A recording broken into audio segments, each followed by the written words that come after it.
I'm your host, Don Sargent. My name is Tate Arley. Tune in every The views Saturday. and opinions of the hosts and guests are their own and do not necessarily reflect the views of the management and staff of Guardian Radio.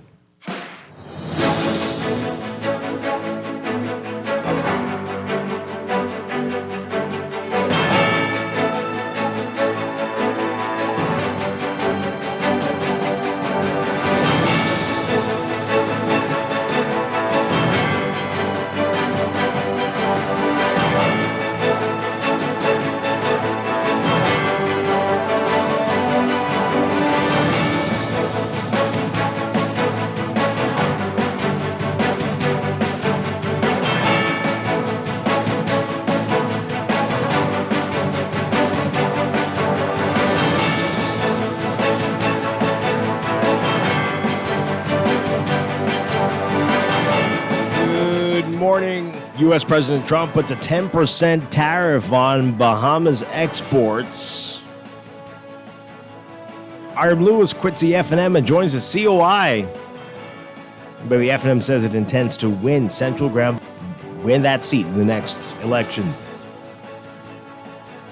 And the Deputy Prime Minister taking legal action against a smear campaign.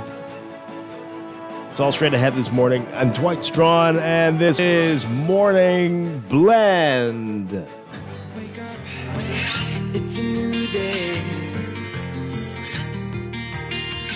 Wake up, it's a new day. It's the start of a new way. Don't you know that it's the start of the end of the old way. Wake up, it's a new day. Wake up, it's a new day.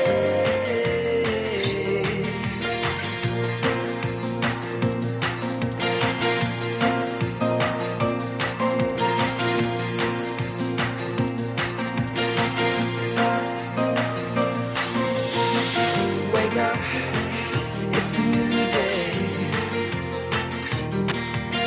Good morning again, Bahamas. It is Thursday, April 3rd, 2025. This is Morning Blend on Guardian Radio 96.9. Again, I'm Dwight Strachan. In a moment, Laverne Gardner will be joining us. Also this morning, the countdown's on to the CARIFTA trials as we get ready for the CARIFTA Games. Track and field and swimming, both in Trinidad Tobago over the Easter holiday weekend. We'll tell you how we're looking. And later in business, it's our monthly series on disability awareness. And today we're focusing on autism. It is Autism Awareness Month. We'll talk with Reach and learn more this morning. That's all ahead. But first, it's time for the overnight, the latest breaking news from while we're sleeping, and the top national and international headlines this morning.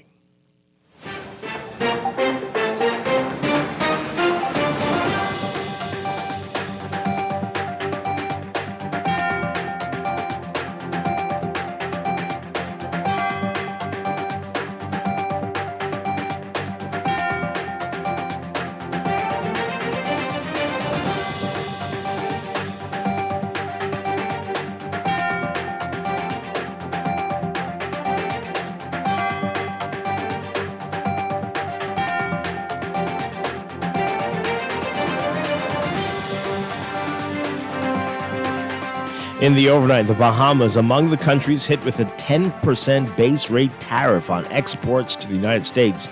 It's part of U.S. President Donald Trump's sweeping reciprocal tariffs. He made the announcement yesterday, a massive escalation of his trade war. It is a move that's expected to significantly impact global trade, sending shockwaves across economies. The 10% base rate tariff applies to more than 100 countries and will take effect April 5th. Other countries are subjected to significantly higher tariffs. The European Union, 20%, China, 34%, Vietnam, 46%, Thailand, 36%, Japan, 24%, Cambodia, 49%, South Africa, 30%, Taiwan, 32%. Trump saying, quote, "It's our declaration of economic independence." Who's speaking from the White House, he said jobs and factories will come roaring back into the U.S. making a claim that it's already happening. Well, the Bahamas is not a major exporter of goods to the United States, but still, government officials, business interests, economists, and observers are closely watching and analyzing developments. In a statement last night, the Office of the Prime Minister said the government of the Bahamas has taken note of the Trump to impose the 10% reciprocal tariffs. The statement says, quote, "It is important to note that the Bahamas currently maintains a trade deficit with the United States. We will engage with our U.S. counterparts and work collectively with our CARIFTA partners in response to this development. The government has approved a national trade policy aimed at diversifying trade. As part of our broader strategy to protect the Bahamian economy, we've already announced a number of measures, including the developments of a trade diversification framework. We remain focused on minimizing the impact of global trade decisions on Bahamian businesses and consumers." Some, though, are still left wondering whether further moves are on the way. Central Grand Bahama MP Iram Lewis announcing his resignation from the Free National Movement, adding that he has joined the Coalition of Independents, becoming the first member of the third party to hold a seat in the House of Assembly. Lewis expressing his concern about the direction the FNM is heading, saying the opposition party is plagued with division and has departed from the spirit of collaboration that should guide its actions. Meanwhile, the FNM saying that it will not be deterred by Lewis's resignation and that it will find a suitable candidate who will help retain the seat for the party. Minister of Tourism, Investments and Aviation Chester Cooper says that he is taking legal action to address a smear campaign that he said was organized to the benefit of Turtle Grass Resorts, a proposed development on Samson Key and designed to impugn his reputation and that of the whole country. Cooper citing social media videos opposing the Integra Group's Rosewood Resort, which would neighbor Turtle Grass, and saying during an address in the House Assembly yesterday, quote, "I know exactly who the people are behind these attacks. You are not patriots, you are not whistleblowers, you are paid agents hiding behind lies and digital anonymity on the wrong side of the law, the wrong side of history, and the wrong side of the Bahamian people, and the internet will not protect you." Cooper, in particular, highlighting one video that he said is AI-generated propaganda, and a second that he said features a known paid social media troll, which falsely accuses Cooper in relation to a lawful and approved development in Exuma. Well, in recent months, there's been evident tension between the two proposed Samson Key developments.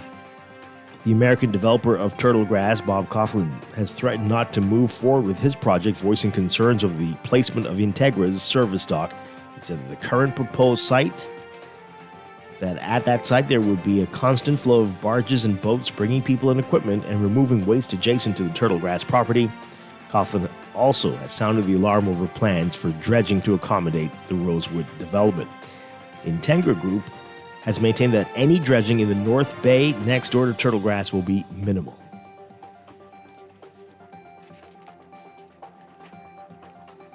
Parliamentarians debating the Mining Bill 2023, which Prime Minister Philip Davis says will reform and improve how prospecting and mining are regulated in the Bahamas. Citing concern over the development and protection of the country's natural resources, Davis says the legislation would prevent the establishment of exploitative mining. The bill would establish a Department of Mining to enact, administrate, and enforce the laws and policies to conditions for the approval of any mining activities. And the prosecution dropping all charges against 3 men accused of drug trafficking, gun and ammunition possession. 36-year-old Byron Jerome Cooper, 37-year-old Samuel Cooper, and 26-year-old John Dion Saunders appeared before senior magistrate Anishka Isaacs for the continuation of their trial. However, the matter took an unexpected twist when the prosecutor said that he had been instructed to withdraw all the charges. The prosecutor, Inspector Kingsley Wilkinson, did not provide any other details. However, the magistrate pointed out all the witnesses in the case were policemen. The charges stemmed from an arrest in Abaco on June 17, 2022. Officers from the Drug Enforcement Unit were conducting an operation in McLeanstown when they allegedly saw 3 men get out of a vessel and get into a white van. The officers pursued the vehicle, and the driver allegedly tossed a bag from the vehicle during the chase. After the officers caught up with the suspects, they took them back to the area where the bag was thrown and searched it in their presence.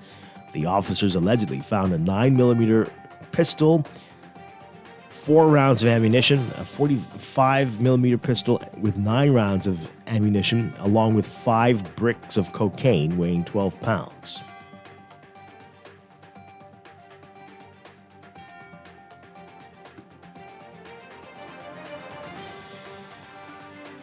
Overseas, more on Trump's tariff announcements.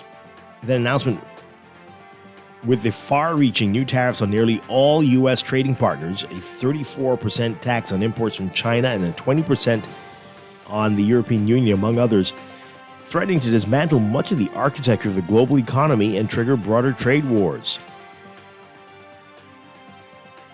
Hong Kong strongly opposing the extra tariffs announced by Trump and urged the U.S. to withdraw them.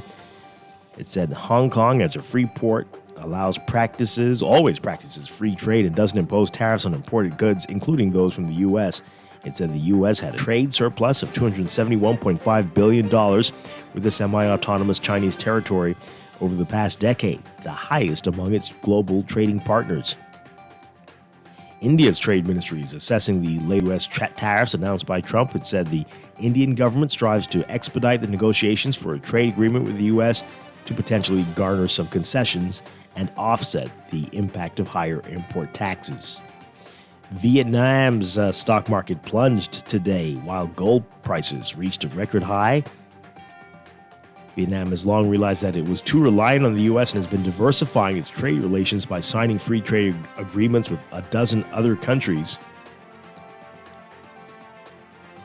Vietnam's prime minister said the country will keep a growth target of at least 8%, despite the Trump administration imposing 46% tariffs on exports. And Germany's economic minister saying that these are, quote, the most disruptive tariff increases for 90 years. He also drew a comparison with the fallout from Russia's full-scale invasion of Ukraine in 2022, telling reporters,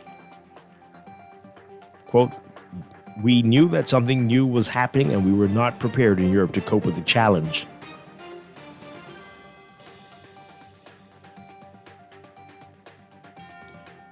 Meanwhile, the Japanese prime minister says it was, quote, extremely regrettable that the United States slapped the 25% auto tariff on Japan despite its huge contribution to the U.S. economy.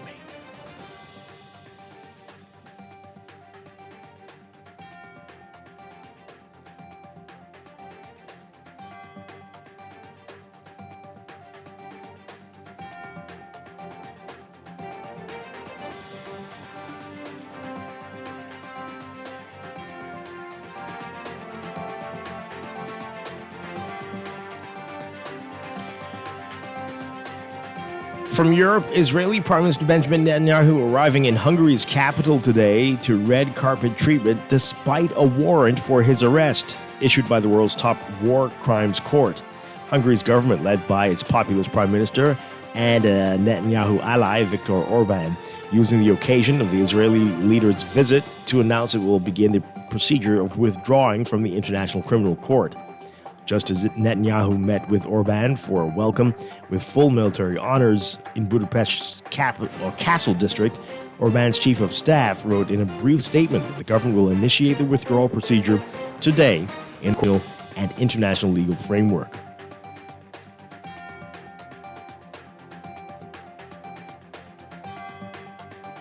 And the Danish Prime Minister is in Greenland for a 3-day trip aimed at building trust and cooperation with Greenlandic officials at a time when the Trump administration out of the U.S. is seeking control of the vast Arctic territory. Prime Minister announcing plans for her visit after U.S. Vice President J.D. Vance visited a U.S. airbase in Greenland last week and accused Denmark of underinvesting in the territory.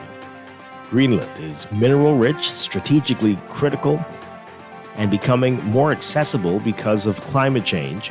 Trump has said that the landmass is critical to U.S. security. It's geographically part of North America, but is semi-autonomous, belonging to the Kingdom of Denmark.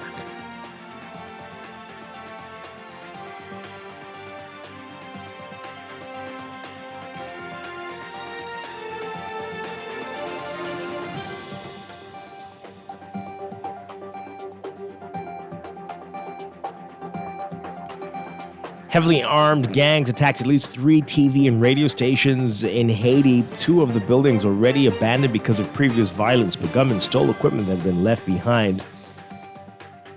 Gangs send an even deadlier message over the past few weeks, opening fire on journalists covering the failed reopening of many events in the country.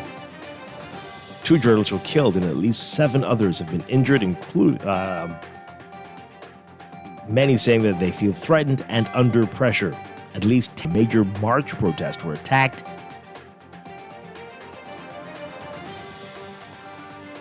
Haitians increasingly distrust the media, though, accusing local journalists of working for gangs. Meanwhile, gang members have taken to social media to threaten journalists. One gang leader said he would kidnap radio reporters and ensure they won't ever talk into a microphone again, while another threatened a talk show host based outside of Haiti, saying that if he ever set foot in the country, it would be the last time he would do so.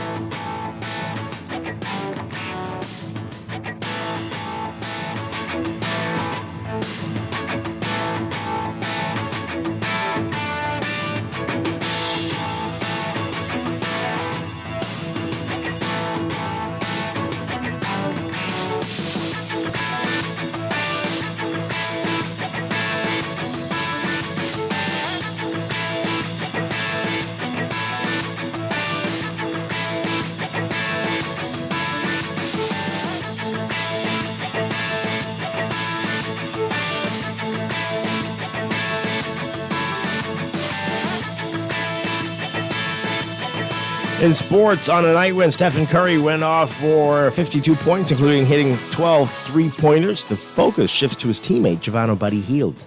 The Bahamian was being included in an investigation for a gun finger pointing incident in that same game.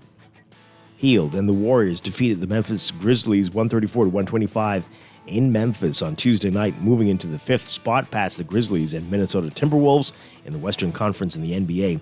Late in the game, with the game in hand after Jimmy Butler sang 2 free shots, the Grizzlies' Ja Morant performed a gun finger pointing directed towards the Warriors. Hield responded with what appeared to be the same gesture,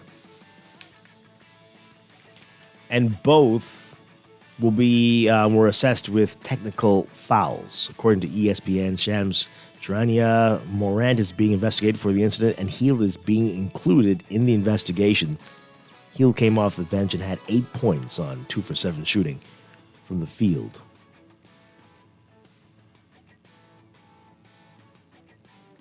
According to ESPN, the league officials will talk to involved parties as the NBA seeks to gather information on the exchange. NBA insider Brett Siegel added that the league is aware of Morant's gesture and that a suspension stemming from the incident is considered unlikely. However, he noted that NBA Commissioner Adam Silver was very displeased with what transpired and reiterated the league's stance against any gestures that resemble guns. For Major League Baseball, Shohei Ohtani met the moment again, and his latest theatrics have moved the LA Dodgers. They've caused him to be perfect to start the season. The Japanese superstar hit a tie-breaking home run in the 9th inning on his bobblehead night, lifting the Dodgers over the winless Atlanta Braves 6-5 Wednesday.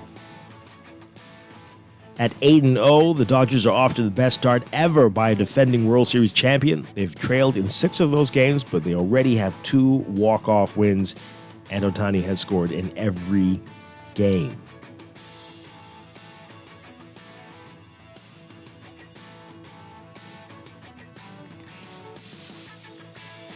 More from Major League Baseball. The league's average salary broke the $5 million barrier on opening day for the first time. That's according to a study by the Associated Press. The New York Mets, with Juan Soto's record $61.9 million pay, led MLB for the 3rd straight day with a $322.6 million payroll, just ahead of the World Series champion Los Angeles Dodgers at $319.5 million. These two teams each spent roughly 5 times as much as the Miami Marlins, who at $64.9 million ended the Athletics' 3-year streak as the lowest spender. That's sports, and that's the overnight. Time for your first look at weather.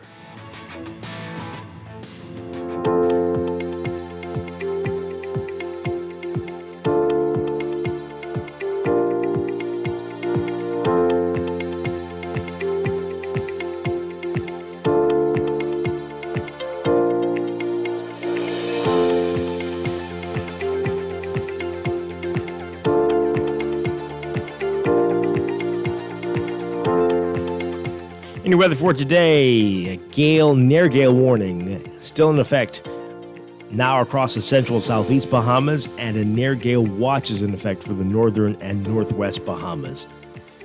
We remain under the influence of a robust surface ridge centered northeast of the islands. That's providing fresh to strong breezes across the country. The surface ridge will remain the dominant weather feature for the next few days, maintaining very warm and humid conditions, fresh to strong breezes, and rough seas. Winds will begin to relax across the area by Sunday ahead of a late-season cold front, more of a cool front, that should be here by midweek next week. That front's expected to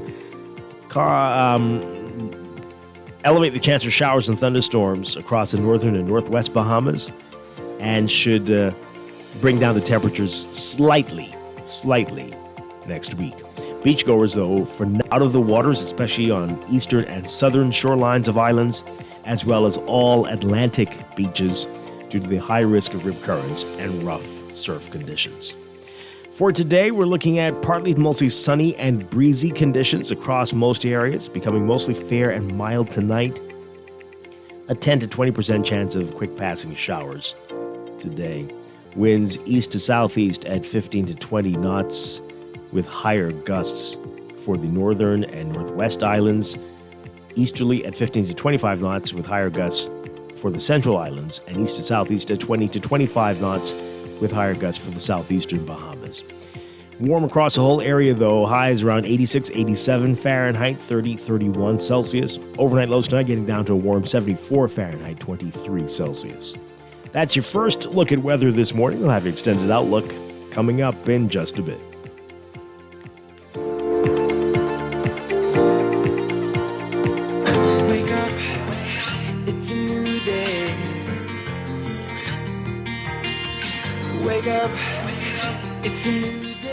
It is time for a break, but when we come back, we're discussing the day's top stories right here on Morning Blend on Guardian Radio 96.9, your home for fresh news and smart talk all day. Wake up, it's a new day. Wake up, it's a new day.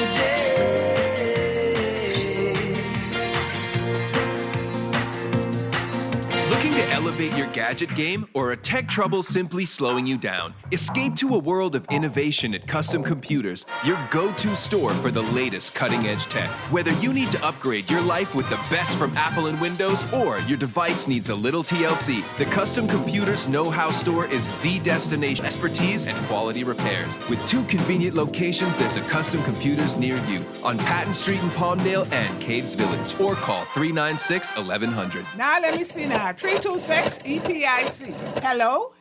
This Epic battery. This Miss Beulah from round the corner. I hear you're selling tires now on Wolf Road too.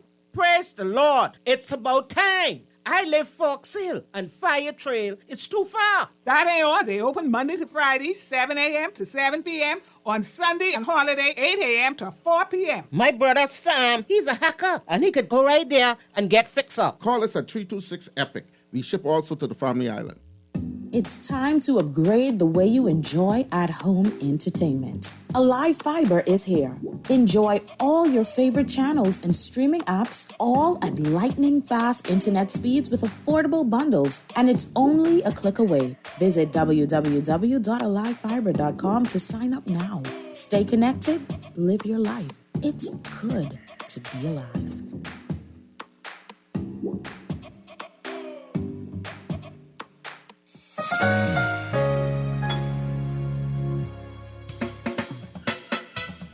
you have uncontrollable debt? Are you ready to make that move to Fidelity for a stress-free future? These loans have a built-in savings plan that pays you unbeatable interest. Ask about our debt consolidation loans today. Call 356-7764. Fidelity, we're good for you. Experience the immediate care you deserve at Doctors Hospital Urgent Care. When emergency strikes, trust our expert physicians for fast, quality hours and cutting-edge medical technology. We're always ready to serve you. Don't wait or take risks with your health. Visit our urgent care suite at Doctors Hospital West on Blake Road for immediate, trusted, and best care. This is Guardian Radio 96.9 FM, streaming on GuardianTalk.com and the Guardian Radio app, Nassau, Bahamas. Wake up, it's a new day. Wake up, it's a new day. It's the start of a new way. Don't you know that it's the start of the end of the old way. Wake up, it's a new day. It's a new day.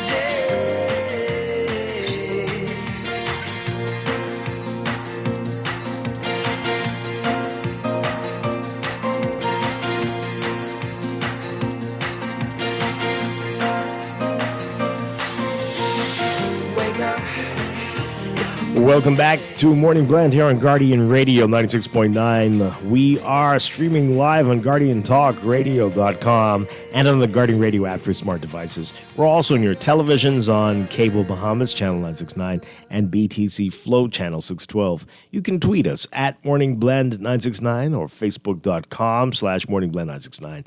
Text us on the Guardian Radio text line, powered by BTC 422-4796. Standard text rates apply. Once again, I'm Dwight Strachan. Joining me now, Laverne Gardner. Laverne, good morning. Good morning, Dwight. Great to have you with us. Great to have you back. We missed you. Here. We missed you quite a bit last week. Really? Yes, we did. Okay. Hope you are enjoying your vacation. I am. Thank you so much for asking. I really am. That's good stuff. That is beautiful. Thanks again for being here. All right, so we've got a lot to get to this morning. The CARIFTA trials are this weekend. We'll find out all the information you need to know if you're going to be part of this, if you want to attend, to chair potential Team Bahamas on for the CARIFTA Games, which are Easter weekend, just a few weeks away now.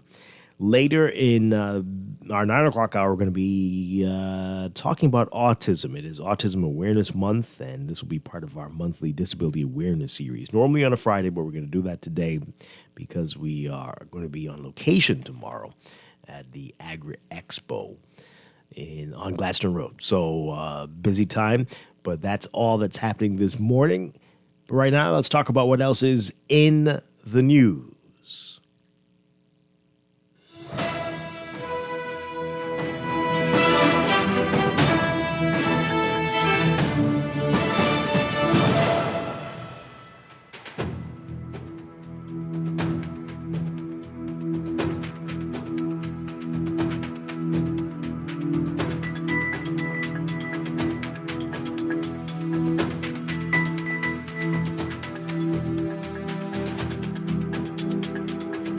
And in the news, a whole lot to talk about, Laverne.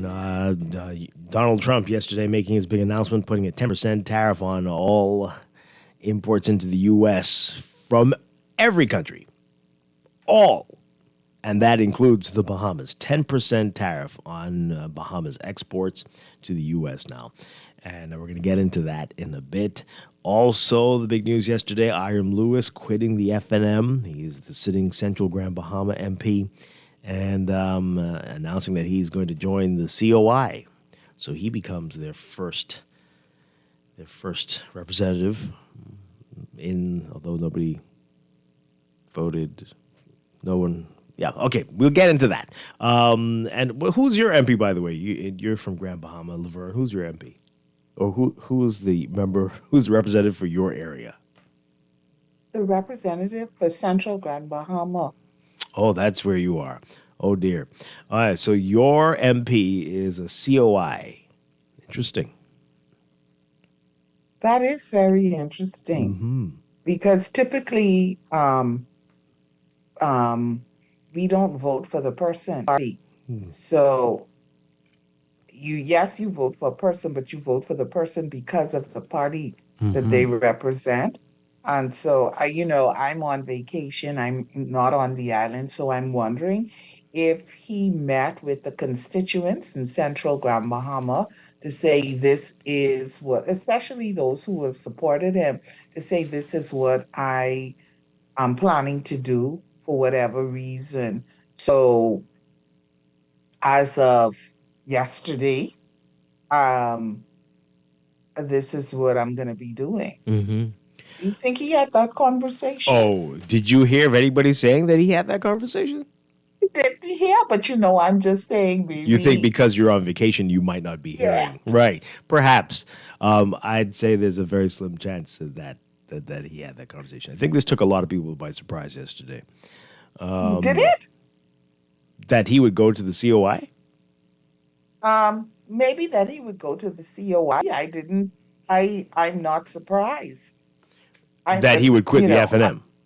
Yes, Okay. I'm not surprised. I thought that he had quit the Free National Movement long ago. So I thought that this was just a formality. Oh, my. Okay. All right. So this is clearly going to be a very interesting conversation when we get to that. Before we get to both of those hot issues, there's now we've been hearing about this last week. And we'll get to this, too, in a bit. But so people are saying that he chose this is Hiram Lewis' path because he was hearing that he was not going to get the nomination to run for Central Grand Bahama. And So I was hearing the same thing. Right. But there are other people. I've been hearing that. You've been hearing that. And Yes. and people have been hearing that Hubert Minnis might not get the nomination for Killarney from the FNM. Right.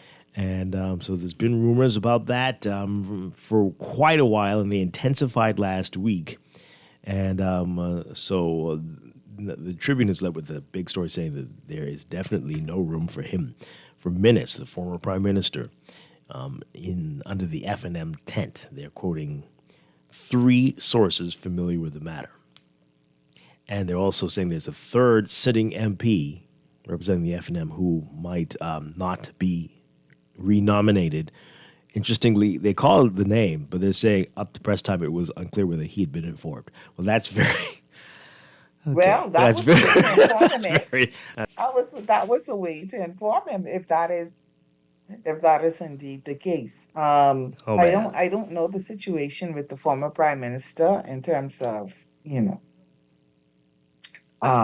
whether he will get the nomination, but in terms of Hiram Lewis, I had heard that for a while, and I'd also heard that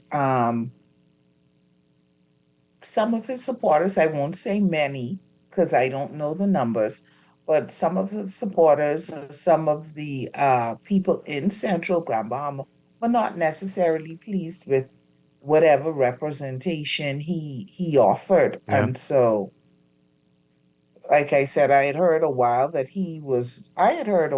that he perhaps would not get that nomination. Well, in the House yesterday, Hiram Lewis said he wasn't satisfied with the direction that the FNM is going.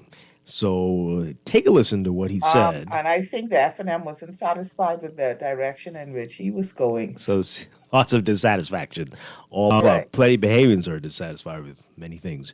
But here is what Lewis is saying. Take a listen to this report from our Shania Roberts.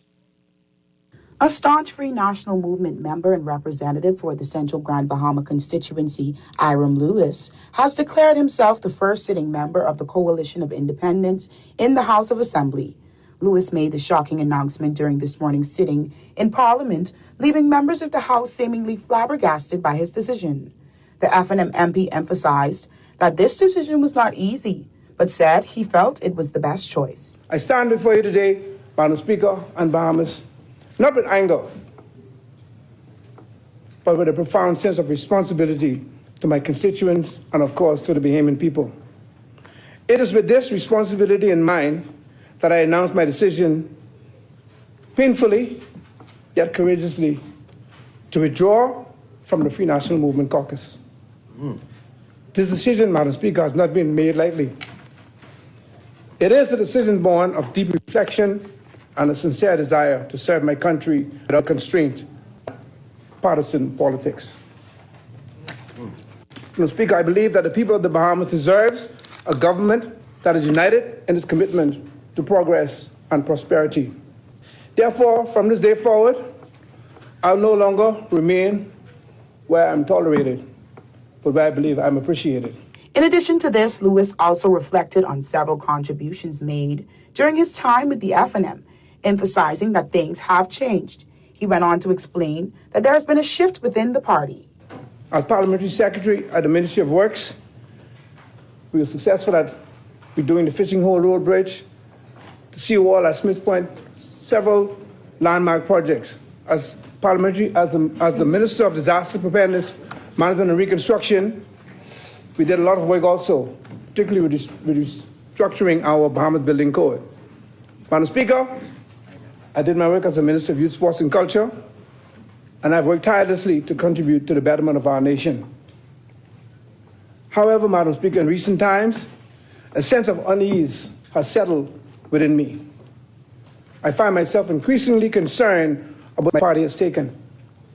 It pains me to say, Madam Speaker, that the FNM that I see today does not entirely reflect the party I have known and loved all my life. The Grand Bahama MP also sought to clarify his decision not to join the opposition and asserted his position as the first sitting member of the COI. I will not cross the floor and sit with the other side because it would be very disingenuous of me, having criticized the other side so openly and consistently. I have given credit where credit is due, but it would be very disingenuous and hypocritical of me to now join the very forces that I've been fighting against. Therefore, Madam Speaker in Bahamas, from this day forward, I will sit as the first member of Parliament representing the Coalition of Independent Party. What? I will dedicate myself to a bipartisan approach, Why? working with all members of this body. Yes, it takes courage, it takes commitment, and I'm convinced that I am doing what I have to do. I will be a voice for all Bahamians, regardless of their political affiliation.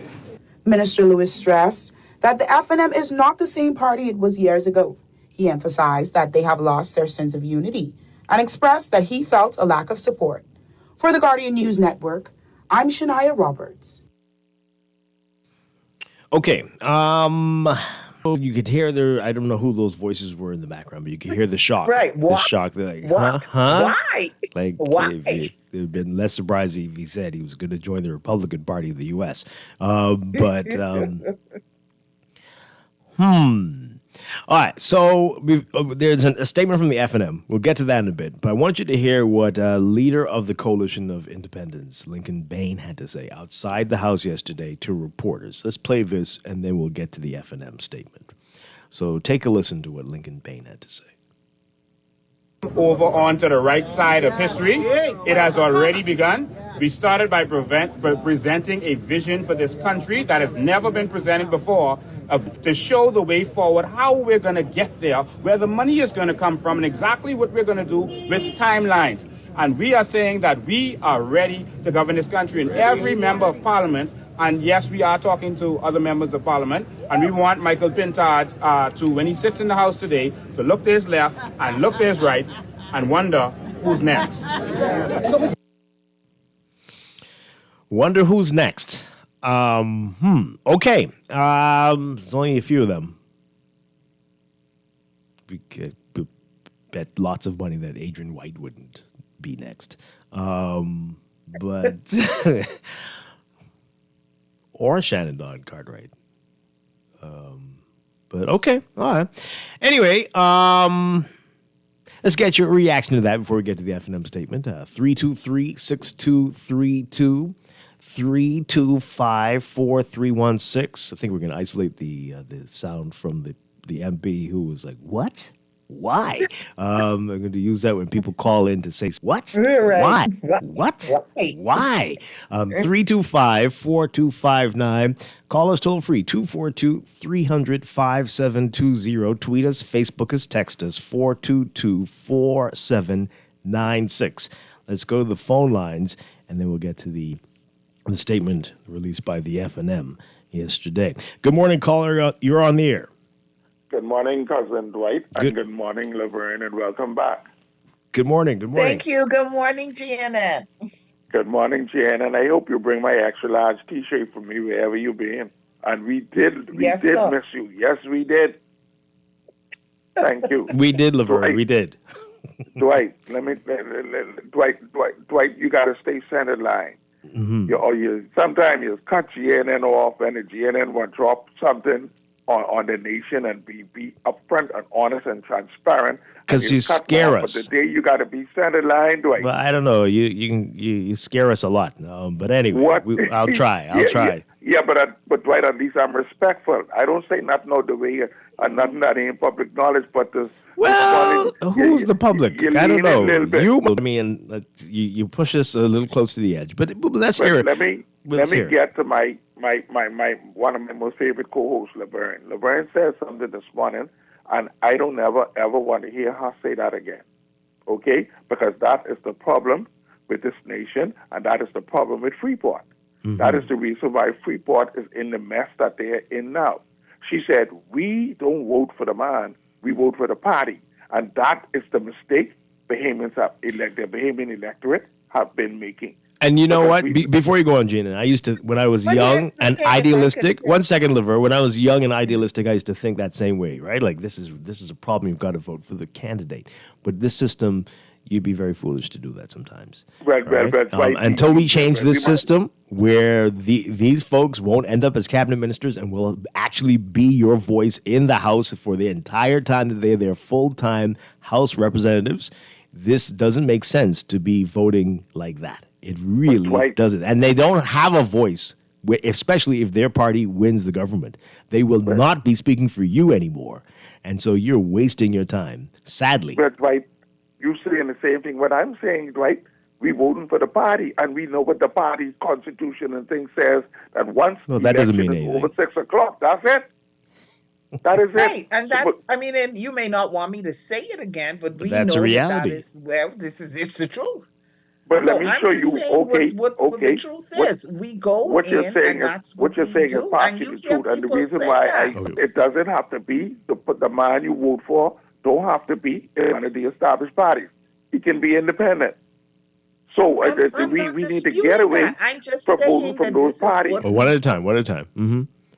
Go ahead, Laverne. Mm-hmm. Laverne? I'm saying I'm not disputing that. I'm saying that currently this is what we do. And you hear people say it, that, child, don't worry about that, just vote for. So I'm not necessarily in support of that, but that is what happens. And like Dwight said, that's even the way our system is set up, right? So voting for a person, but only because that is the person that your party has in that constituency. If it was somebody else, then you would vote for them. That's just the way that it happens. I'm not saying that's a bad thing, and I'm not saying it's a good thing. I'm just saying it's the thing. Mm-hmm. Well, anyway, let me bring up my points. The Bahamian people, the next point, the Bahamian people don't remember nothing. I think it's something in the Kool-Aid we be drinking.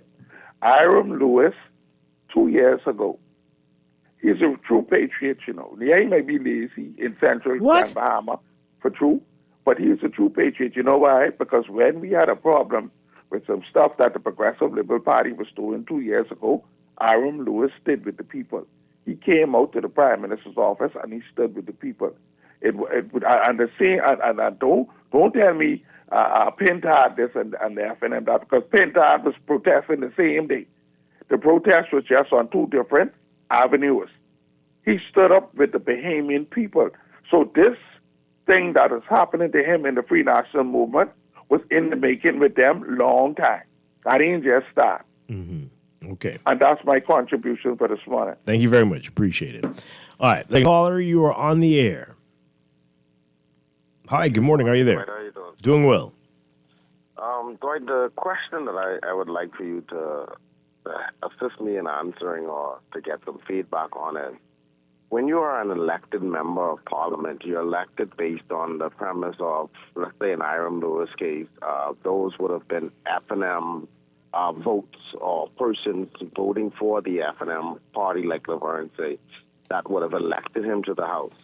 So I'm trying to determine how, when he as an individual makes the personal decision to cross the floor, how do you now are able to say, what gives you the ability to say that you're now a member of the coalition or you're a representative for the coalition on behalf of those people when those people that elected you would have not voted for the coalition? I want some help understanding that in terms of what are the fundamentals and the dynamics of it, not what we think and what we feel. Yeah. Like, what is the real deal of it? Like, All right. like, Well, I'll tell you something. Thanks a lot for the question. So let me tell you, I can't answer the question. Laverne was asking that earlier as well. But there are tons of people around here who could answer the question for you, like Branville McCartney or Greg Moss or Kenyatta Gibson or Vaughn Miller, who switched and crossed the line. Plenty of them. Ask them, what would make you do that? Did you talk to the people? Did you get a mandate from the people who voted for you? Ask them about that. And I would love to hear what they have to say.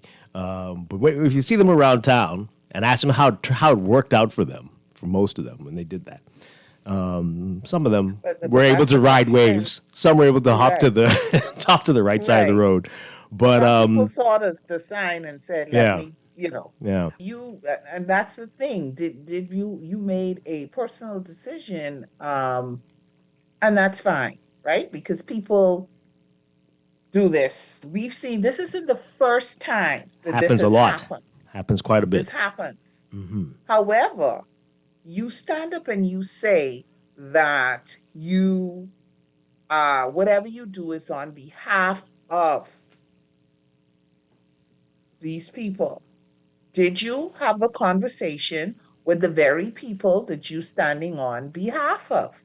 Did you call a meeting and say, this is, for whatever reason, this is what I believe will be best for us in this constituency. I know when you went to the polls and voted in this constituency that you voted, I represented this party, but my belief, my whatever the reason is. And so I am considering moving. Yeah. How do you feel? Well, as you said in earlier, support of this? you said it earlier. Are you in support of this? You And could maybe run. If they asked that question, they wouldn't move. Yeah, as you said earlier, people would be like, hi, right? You could run a cement block, and it would win if it's attached to the right party. And I'm just saying, I don't know what's gonna happen. I don't know who the Free National Movement is gonna put forth. You know, you hear rumors, but I will say that Central Grand Bahama is typically that is an F&M seat, if I can say that. All right, You know what I mean? Yeah, let's take this call and then we'll get to the statement. Good morning, caller. You're on the air.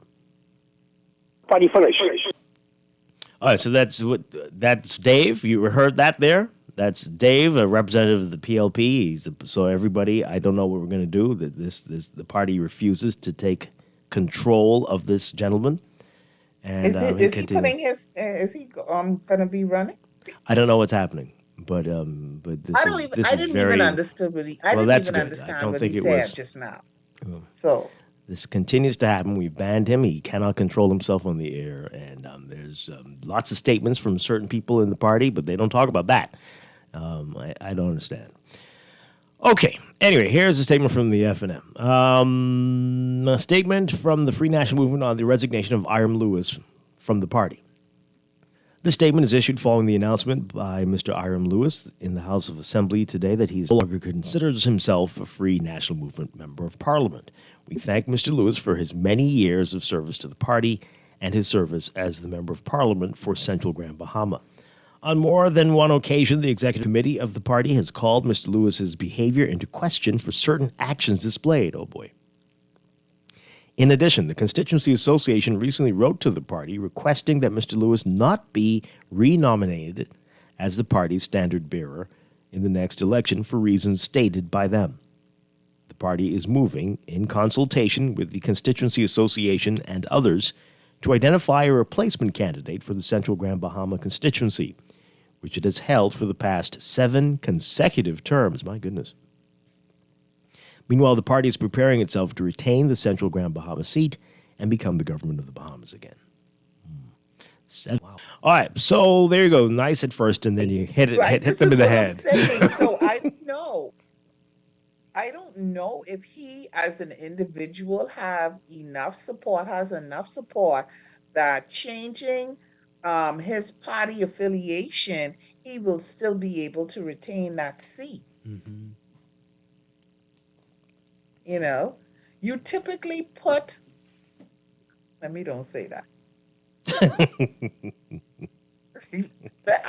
Like I said, you could run a cement block. We could use some other animal names, and it would do very well. It would do very well. There are certain constituencies all over the country that you place certain candidates in. Yeah. Because it's like, okay, it's a safe seat. That's a safe seat. Yeah. I suspect, I don't know if the Constitution will allow, but, you know, AI is getting really good. I suspect that there's going to be an AI robot mannequin thing that will run and win in a couple of these seats and will probably deliver better addresses in the House than some of the people we've seen in the past. Really? This is the future. It might be the way to go. What? Why? Good morning. Good morning, caller. You're on the air. Hey, good morning, Dwight. How you doing? Doing well. Good morning. And welcome back to the line. Thank you. Good morning. I believe that apart from all of the valid arguments and points we can make about for and against crossing the floor or voting for a candidate, I think one of the most important one is if we are successful over time in arriving at a place as a people where we have enough candidates who would have won independent seats, because independent candidates, while they might not have a voice in the strategic debate in Parliament, let's imagine if, say, about 40% of those people or 30 are independent candidates. It means that the governing party then finds itself in a position where at any given time, a group of people can get together and form a separate government and present themselves to the Governor General. The point I'm making is that independent candidates has played a role, and if we as a people can appreciate the value in it, in the future they can play an important role in keeping governments from extreme budget decisions, extreme policy decisions, because it could mean a possible formation of a second government and replacing the government. Look at the challenge that Minnis had in his party when he first started. Group of people got together and changed the makeup of Parliament. So I think if we think in that context as a people, we can begin to push back on these very, I wouldn't say extreme, but very unacceptable policies that governments make, particularly sometimes in foreign investment agreements. So maybe that's a consideration for us in the future. Okay. All right. Thank you very much. Interesting comments there. You're going to have to work a lot on the folks around here to understand the benefit like that. It's happened before, absolutely, but we are so entrenched in this party politics thing. It's scary. It's scary. One final call because we have to take a break soon. Good morning, caller. You're on the air. Yes, are you there? Good morning, caller. Yes, good morning, Dwight. Hi. Good morning, Laverne. Laverne, I hope you enjoy your vacation. And if you're in Trump country, please be careful, eh? Thank you so much. I am actually still on vacation. Dwight if you're just black, is stay insistent. home. Don't go over there if you're in Trump country. Let me say something, Dwight. Lewis, right?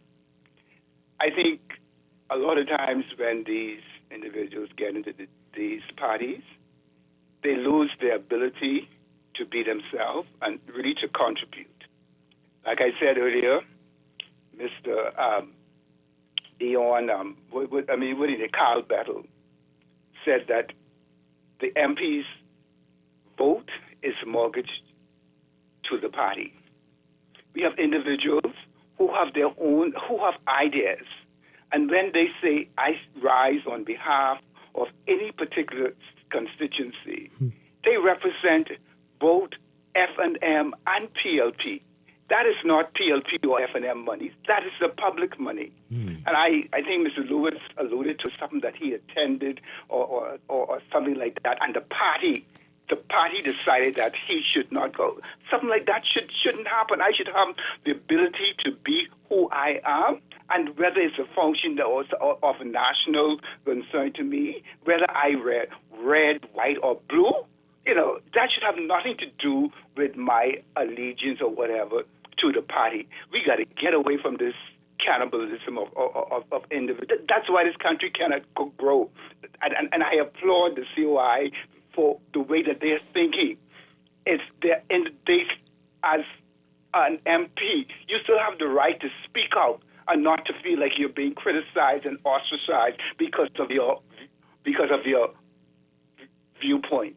If I don't believe in marital rape being criminalized, I don't have to support that, and I don't have to mortgage my soul to say I believe in it, and deep down I know. So that I you believe? So we gotta stop Wait, hold on though. But hold on, people 1 second, caller. Oh my. Okay, he's getting. He can't. You can't hear me. Okay, so you believe that if they should win the government, that they would just be all having their own different views and expressing that. Do you believe that's how that's going to work? No. I believe, Dwight, that as a caucus, you caucus before you go to Parliament. Okay, you should have your caucuses, and anybody who have dissent. Okay, and you say to them, okay, yes, we understand, and so on and so forth. So if you want to abstain, then you abstain, or we will not go forward with it. It has to be where because people are forced to do things just because of the party's sake. To me, that is not right. Mm-hmm. If I don't believe in something, I should vote my conscience, all right? I should be free to be who I am, who I was before I joined the party, and not to conform to the party just because of their so-called agenda, all right? Now, if I know beforehand, this is what you are going to do and so on and so forth, and I don't agree, then I say, well, I will not join that party. I will not. If you tell me I have to do this and I have to do that, then I don't want to be a part of that, because to me, that is dictatorship. That is Trumpism, okay? And we need to get away from this. This country will never grow like this. We have individuals who've gone from other health and all them brain box people who try to make a difference. They get into these parties, and they are just cast aside, and it's just the same old over again. I hope some more join the COI so we can bring I don't think you're understanding how this works. This system, what you're talking about, it would collapse, right? It would collapse. Now, there are things that can be done, and we can have that discussion. Another party, aren't you now aligning yourself with whatever the belief system is of that other party? So are you truly independent? Yeah. And if they should win the government, you're not going to see many changes there, especially with the group depending on how large the cabinet is, I don't think it's going to change much at all. We can change the system so that you can see more of the individuality that you're talking about, but we're not hearing anybody say that they're prepared to radically adjust this system. And that is the concern. We can pick this up on the other side of the break. This is Morning Blend on Guardian Radio 96.9. Please, please, don't bring me to tears when I just did my makeup so nice. Heartbreak is one thing, my ego's another. I beg you, don't embarrass me, little sucker. Please, please, please. This is Guardian Radio, your station for up-to-the-minute news and intelligent, interactive, and engaging conversations. 96.9 FM.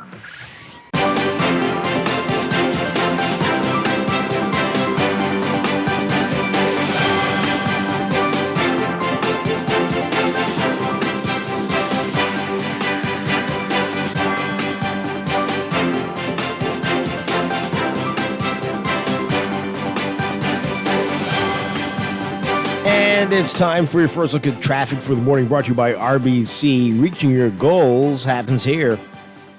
A reminder of the work going on East Bay Street. This takes place mainly at night between East Street and Church Street between 7 p.m. and midnight. So this is Water and Sewerage Corporation doing work there.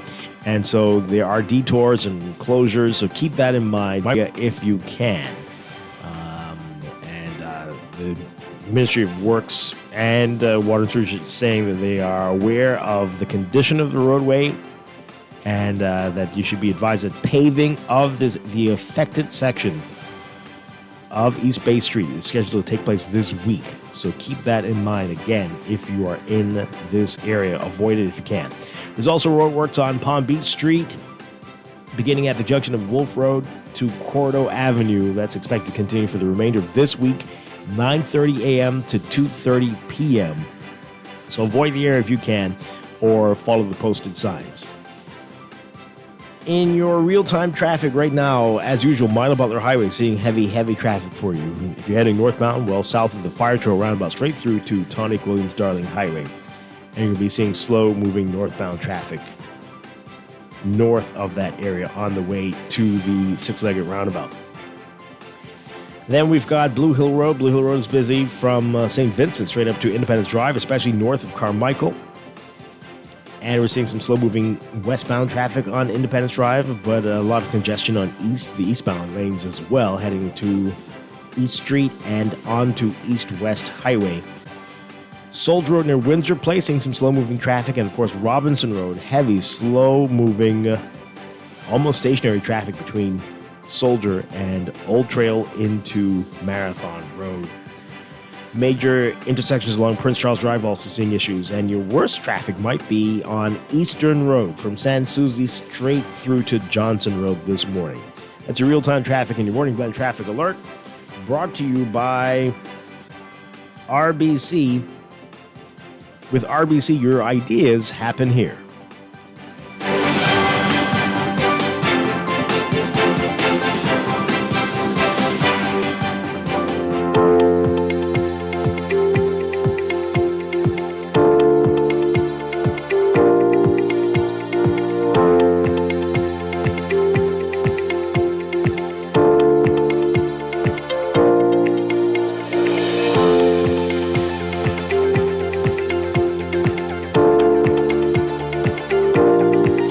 Time for another check of your weather for today, brought to you by Star General.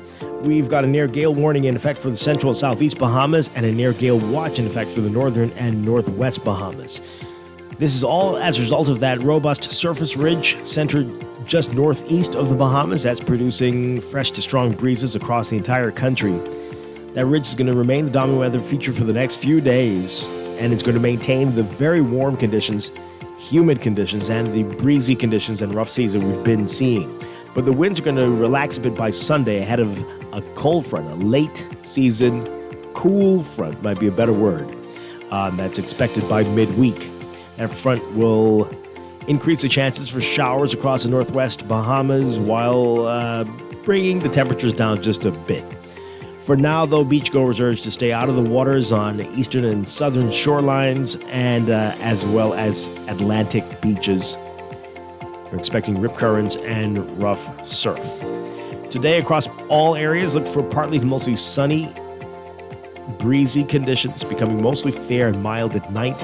High temperatures near 80, 86, 87 Fahrenheit, about 30, 31 Celsius. Overnight lows tonight getting down to about 74 Fahrenheit, 23 Celsius. In your extended outlook for Friday tomorrow, a mix of sun and clouds during the day, turning mostly fair at night. Slightly higher chance of rain for the southeast Bahamas, about 30%. For Saturday, a mix of sun and clouds during the day. And Sunday. But by Monday into Tuesday, partly sunny conditions till Tuesday when we get partly cloudy. As that front begins to move through, we've got about a 40% chance of showers, 20 to 40% across the northern and northwest Bahamas by Tuesday. That's your morning blend weather check brought to you by Star General Insurance, made simple.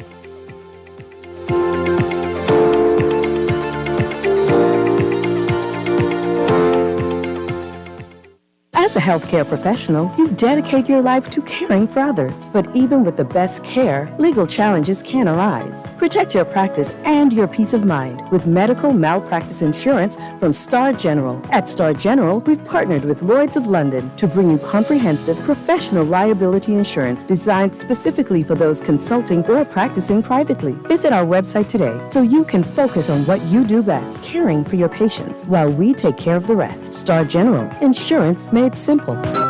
This April, awareness and support for autism awareness. Did you know that autism affects 1 in 54 children? It is so important to show our support, and you can show your support by grabbing a signature blue donut from any Dunkin' location during April. Join us in raising awareness and support for REACH and the Seahorse Institute. Dunkin', fueling communities one blue donut at a time. The Bahamas runs on Dunkin'. Maybe it's time to explore your options. There's no harm in reviewing your mortgage arrangement and considering a better deal. CIBC Caribbean can help you narrow your search and decide. Switch your mortgage to CIBC Caribbean and enjoy a special interest rate and help towards your switching cost. Visit CIBCFCIB.com/inspired home for more information. Conditions apply.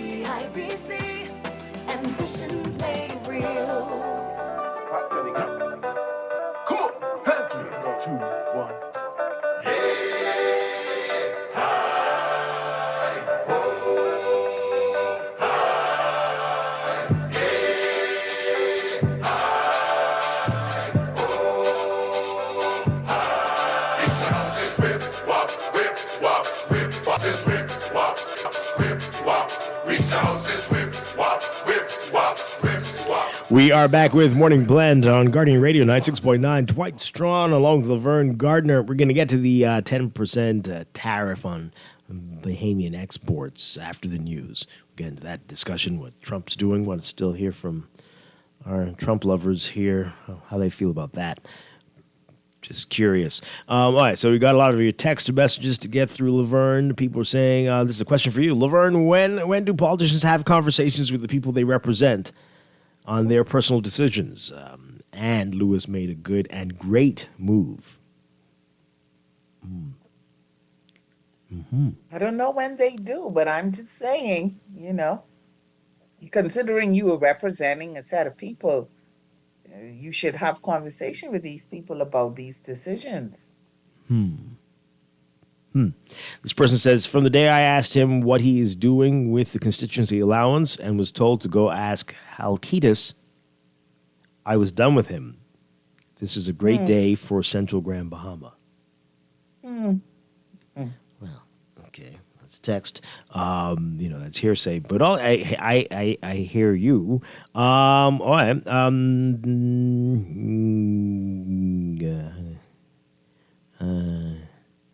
Reading a text. I know. That one's for the tariff conversation. We'll get to that in a bit. Mr. Lewis has the right to leave the party. Yeah, no one's disputing that. Yeah. By the way, what is the role of an MP besides debating and passing laws? That's a big thing. That's a big part. That's the main part. Yes. That's the hugest part of it. So I don't know what you're saying. But anyway, I came back from a visit in the Midwest. They are a million years ahead of us. They had functioning local government for over 200 years. Local government works there well. It works almost everywhere well. The very few places where it doesn't really work. And when the people who aren't working are in local government, they are dealt with, as in they're voted out and replaced by people who have a plan. And things are functioning. I hear people here all the time asking, how come this place doesn't have an ambulance? How come this place doesn't have that? How come that place doesn't have this? What's the difference between here and those other places? Those things. Think about it.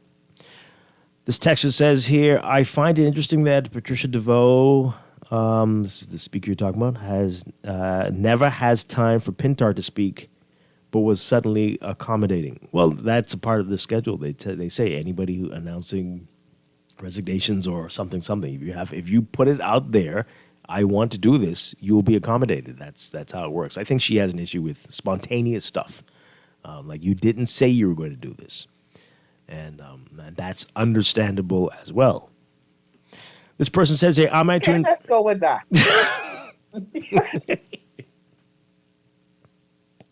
They're rules. They're rules, right? Absolutely. Yeah, gotta follow the rules. Or change the rules, especially if you're in a position to change them. This person says, am I to infer from Lincoln Bain's statement that he considers F&M sitting members qualified to be COI members? That seems like an endorsement of the F&M. Really? I don't know if it seems like that. But I think, let me not say that. I hear you, texter. This text says, Dwight, Laverne lives on one of the main thoroughfares in South Bahamia. Really, all your business out there. Ask her how many times she's seen her MP or seen any footprints he's created. Or, really quickly, Laverne, you could say the number, or you want to wait till we get back from the news. I'll say this. I'm not one of those who is particularly interested in seeing my member of parliament. So, yeah. Well, when we get back, let's talk a little bit about that because I think people are a little weird about this stuff, and they keep saying that.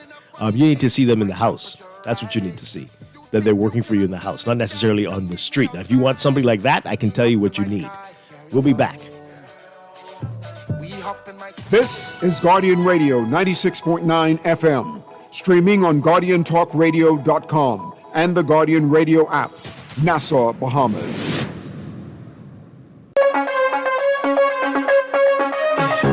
Traffic dies while we are racing home. Melted lights cover the open road. I'll be making, 'cause I've been chasing another odyssey. Oh, I can't wait to see your face crash when we're switching lanes. My love's beyond the pain, but if I miss the break, we're dancing in the flames.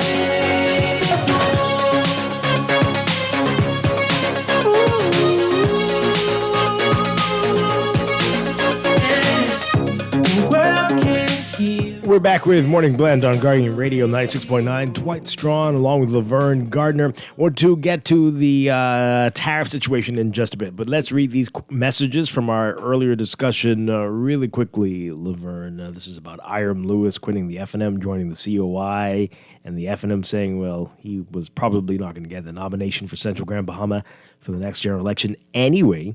All right, so let's get to these. This person says here, the same people and party that COI has been fighting against and criticizing are now the ones he's accepting and trying to build his party with. This person says we need Pintard and the F&M candidate committee to ask C. Alan Johnson to accept the Central Grand Bahama nomination.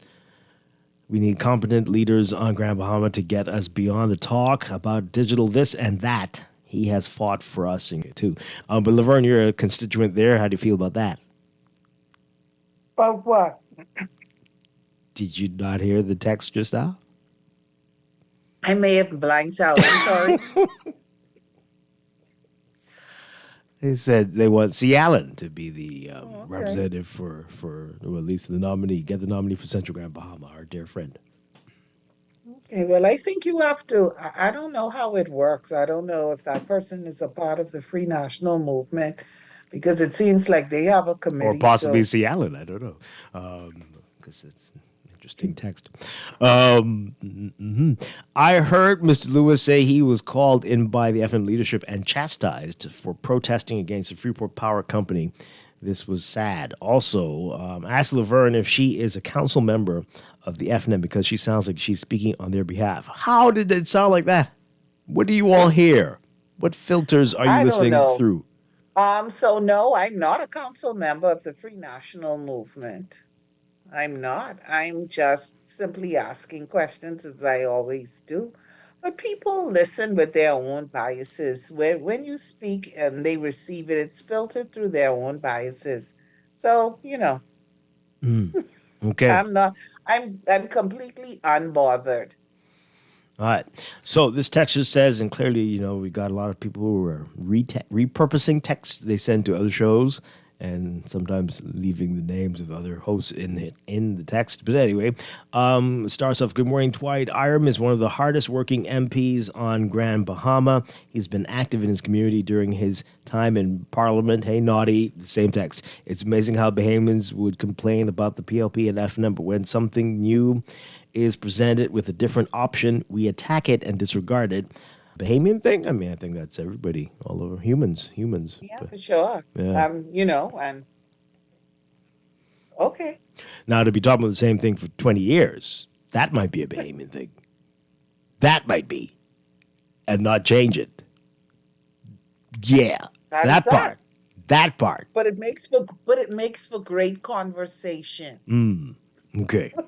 Well, I don't even know about that. Maybe for the first 10 years, but for 20. Dwight, are you tired? Are you tired? Well, let's read some more text messages. Leslie Miller confirmed that Lewis was in talks with the PLP. Oh, really? Oh, really now? But was rejected because polling shows he would lose hands down in the next election. Is it because of him or because of the PLP? Which one? Maybe a combination of both. I don't know. Wow. I'm just saying. They say they've held. That's like this. That's what Central Grand Bahama is. The St. Anne's of Grand Bahama. Is that how that works? Pretty much, Dwight. It's what I was alluding to earlier. Yeah. So, like there are some sure seats. Now, that's not to say that there can't be an upset or whatever, a change. But I'm just going by typically. Typically, that is a sure seat for the Free National Movement. Now, you could choose to hear that and think that I'm a whatever, but I'm just telling you that I have lived most of my life in that area. So, yeah. Wow. Usually what happens. My goodness. All right. And this person says here, whenever you get an opportunity, watch. Okay. Yeah, right. Watch what, Dwight? I'm sorry. It's a show on a different station. My understanding of an elected representative MP is that when the people vote for the MP, they express full confidence in the MP to make the right decisions on behalf of the people. Sometimes the MP will come to them for advice on the way they would like for the MP to vote on a particular issue. And sometimes the MP will not go to the people because the people put their confidence in the MP to make the right choice. Okay. They're spelling. I mean, that sounds very good, right? And we would like to believe that is what happens. But realistically, from what I've seen, that is not necessarily the case. Yeah. What I do see happening a lot of times, and again, this is not me necessarily being in support of it. I'm just saying what I've seen over these years is that a party will present a member of parliament or potential candidate to you after they've done whatever it is that however they decide. Mm-hmm. And people will go ahead and support that candidate. Sure, some of them support that candidate because they believe that they will do an excellent job. But my observation is that they support that candidate because they support the party. We have even heard, not recently, but we've even heard leaders of parties and different things say, if you have to cover the name and vote for the party. Wow. So, while Texter, that sounds good. In theory, maybe that's how it should work. I've not seen it really work that way. My goodness. And I say that because when a person whom you quote unquote voted for because you believe in them and you have confidence in them leaves the party that they were attached to, but still determines that they're going to run again, they don't necessarily get reelected. Yeah. So what does that say? Have you stopped believing in them? Did their message change? Or is it because they changed party and they're no longer part of the party you support? Yeah. And again, That's what usually happens. we've seen it the other way as well, where a lackluster candidate will be with a party and they jump ship before the election to a party that, and they ride the wave to success. And the people were like, what? But for the whole 10 years complaining about how lackluster the person was. But again, obviously they weren't voting on this who this person they was. weren't voting because they believe in that person and they have confidence in that person. They voted for that person because they believe in their party and they have confidence in their party and they want their party to get the win. Yeah, and it's even sadder than that. I don't even know if it's the party. It's probably the leader. Just the leader. Like, well, I don't want that person, and I think this one might be better. So it's very, very, very, very. It's certainly not encouraging how our system works. Dwight, that is what we see. Yeah. That, Yeah. Okay, we got to get through these calls. I do want to get to the tariffs, and we have a lot to talk about this morning. Good morning. You're on the air. Good morning, Dwight. Hi. Really quickly for us, please. Vern. Yeah, Dwight. Like you guys are saying, we know the Bahamas. We just vote for personality, right? Because we don't vote for nothing being fixed in the country, right? So whoever could smile the best, whoever could have the best party and get up the right or talk the most nonsense amongst the Bahamian people, that's who we normally just vote for, right? But I just want to say also, right, congratulations to Mr. Lewis, because hey, in this country, it really takes a real strong person to make moves like he did. Right, a lot of people ain't gonna like it, but at the end of today, this what being honorable is all about. When you could stand against the status quo in this country, man. You guys have a nice day. Okay, all right. Let's take another call. Good morning. You're on the air. Hi, caller. Good morning. You're on the air. Hi, we can barely hear you. Hello, there. good morning. Hi, good morning. Mm-hmm. Good morning, Laverne. Good morning. I agree with Laverne, Dwight. With the fact that we don't vote who we know will do the best, like the text was saying. No. We vote for party. Look at Minister Warren Miller's perfect example. Person said they know he should do nothing, minister, but they go vote for him anyway just because they didn't like the other party. They didn't like what Dr. Minister was doing at the time. So they intentionally voted for somebody that they know would do nothing for their community. Oh my goodness. Okay, thank you. We didn't really need you to say the names, but wow. Okay. I was like, ooh. Oh man, you beat people. Oh boy. Thank you though. Thank you for the call. Good morning. You're on the air. Good morning, Dwight. Hi. Good morning. Good morning, Laverne. Did you say that Leslie Miller say that. I didn't say that. That's a text. I don't know where that person. I don't know, but it's irrelevant. But okay. Okay. Mm-hmm. Okay, that person that is trolling you, Dave. You call his name Dave? Apparently. We don't have to talk about that either. It's let's not give it life. Right. Mm-hmm. I want to address I. Chester Cooper statements that he made when he say about law breaking and he called those persons cowards, right? I would like for him to address the lawbreakers at Pittstown. Oh, okay. Okay. Hey, let's move on. So the other big story, President of the United States calling it Liberation Day yesterday, announcing the reciprocal tariffs on countries that he says have an unfair relationship with the United States. And then he shocked everybody by dropping a 10% tariff on everybody. The entire world, all the countries in the world, anything that's being imported into the United States will be met with a 10% tariff. That includes things coming out of the Bahamas. So that could be seafood. Crawfish is big, and salt maybe, and all these other things. It's not much. We have a massive trade deficit with the U.S. We bring in a lot of stuff, and they get a little tiny bit from us, but those tiny little things are going to get a 10% tariff. It's a 10% tariff, whatever they are. Yeah. And so, this is going to mean everything. Everything we get here is going to be a whole lot more expensive. Because he put big tariffs on some other countries, China, Japan, Thailand.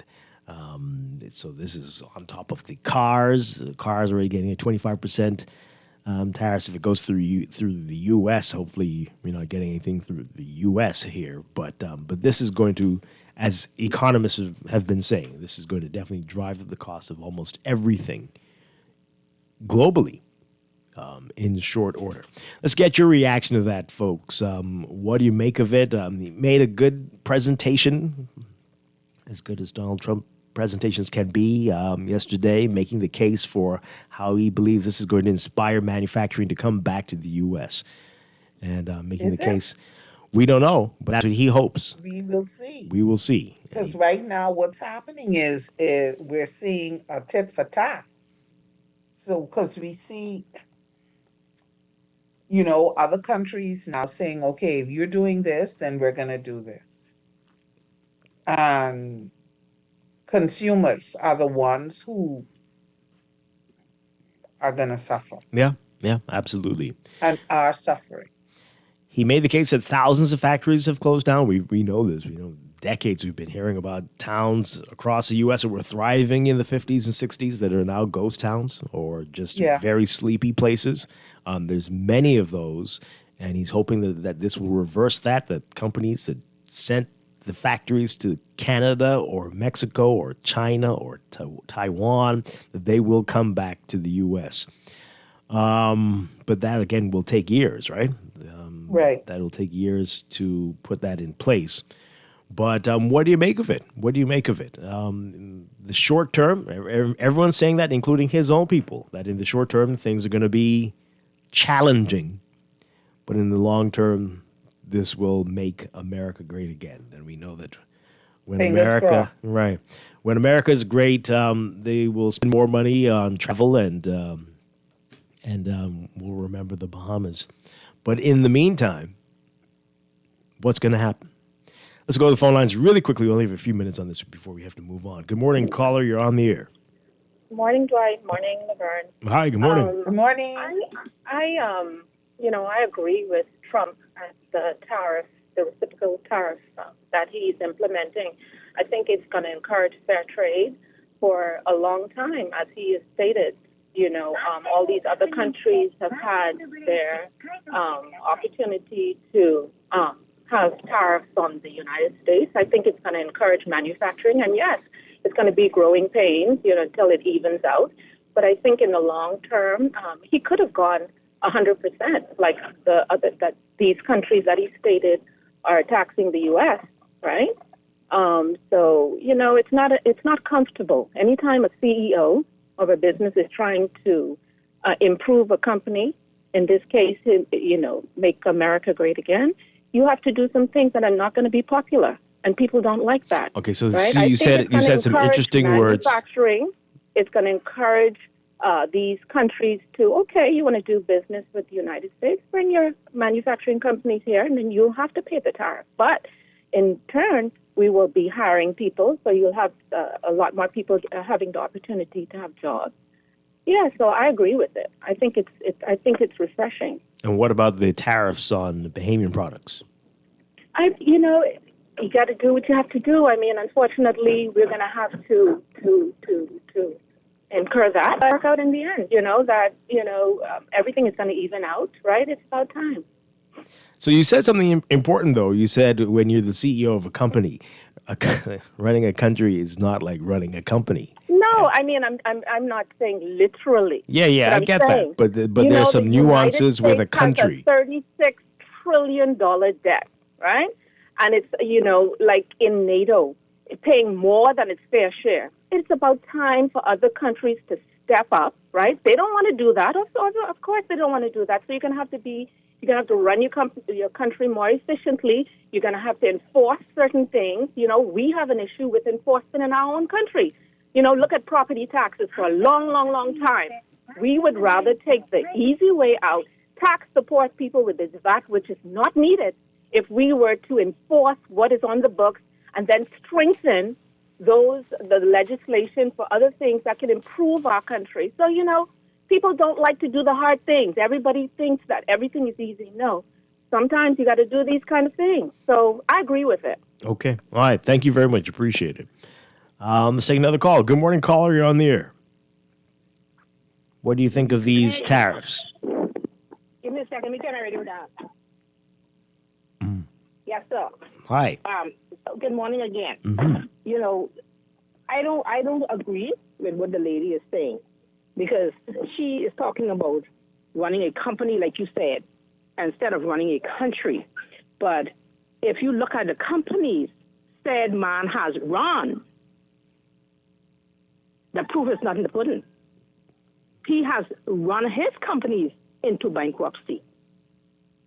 Now, yes, there is a way to do what he is doing, but I think he should have gradually did it rather than around the world, looking to each other now to strengthen themselves together and leave him right where he's standing. Mm-hmm.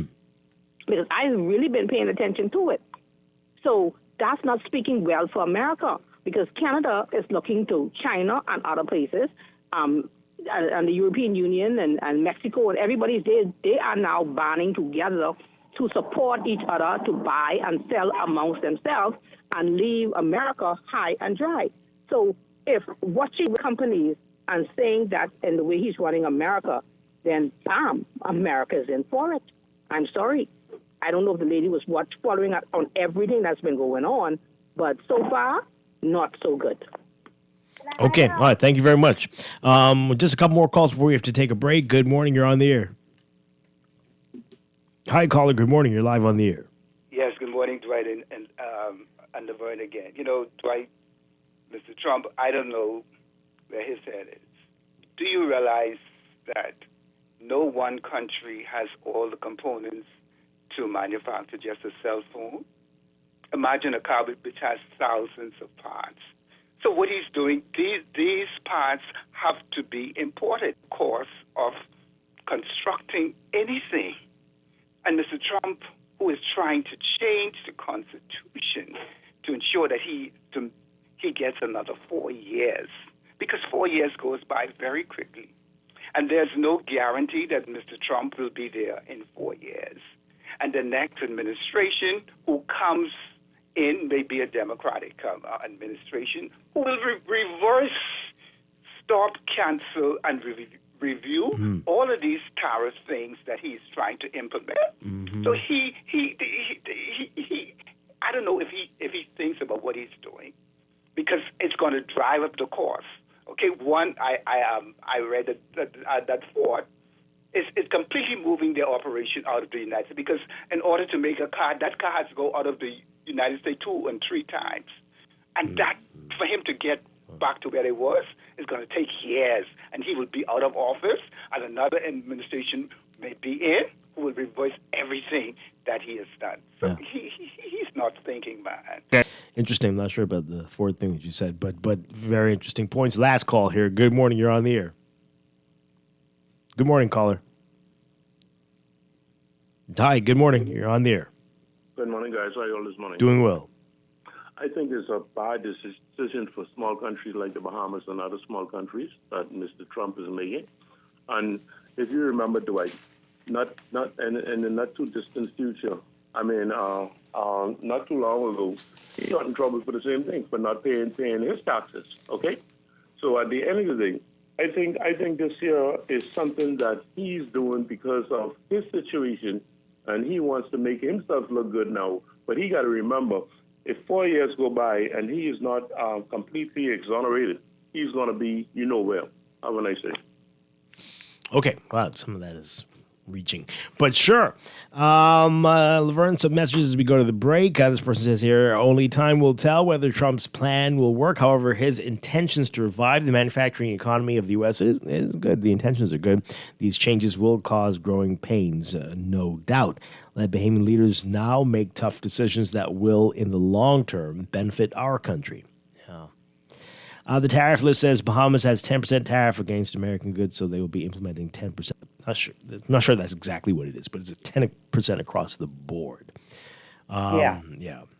So it wasn't about what we put on their things. I don't think they care.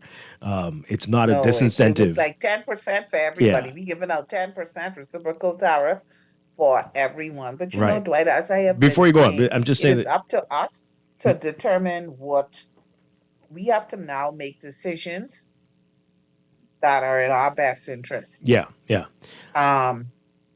Whatever that looks like. Yeah, absolutely. And the thing is with the Bahamas, the duties, the tariffs are not a disincentive, right? People will buy no matter what. So they don't care about that. Now, in other countries, because they're manufacturers, if there is a 20 or 30 or 40% tariff on U.S. goods, they've got their own products that they can buy that will be cheaper.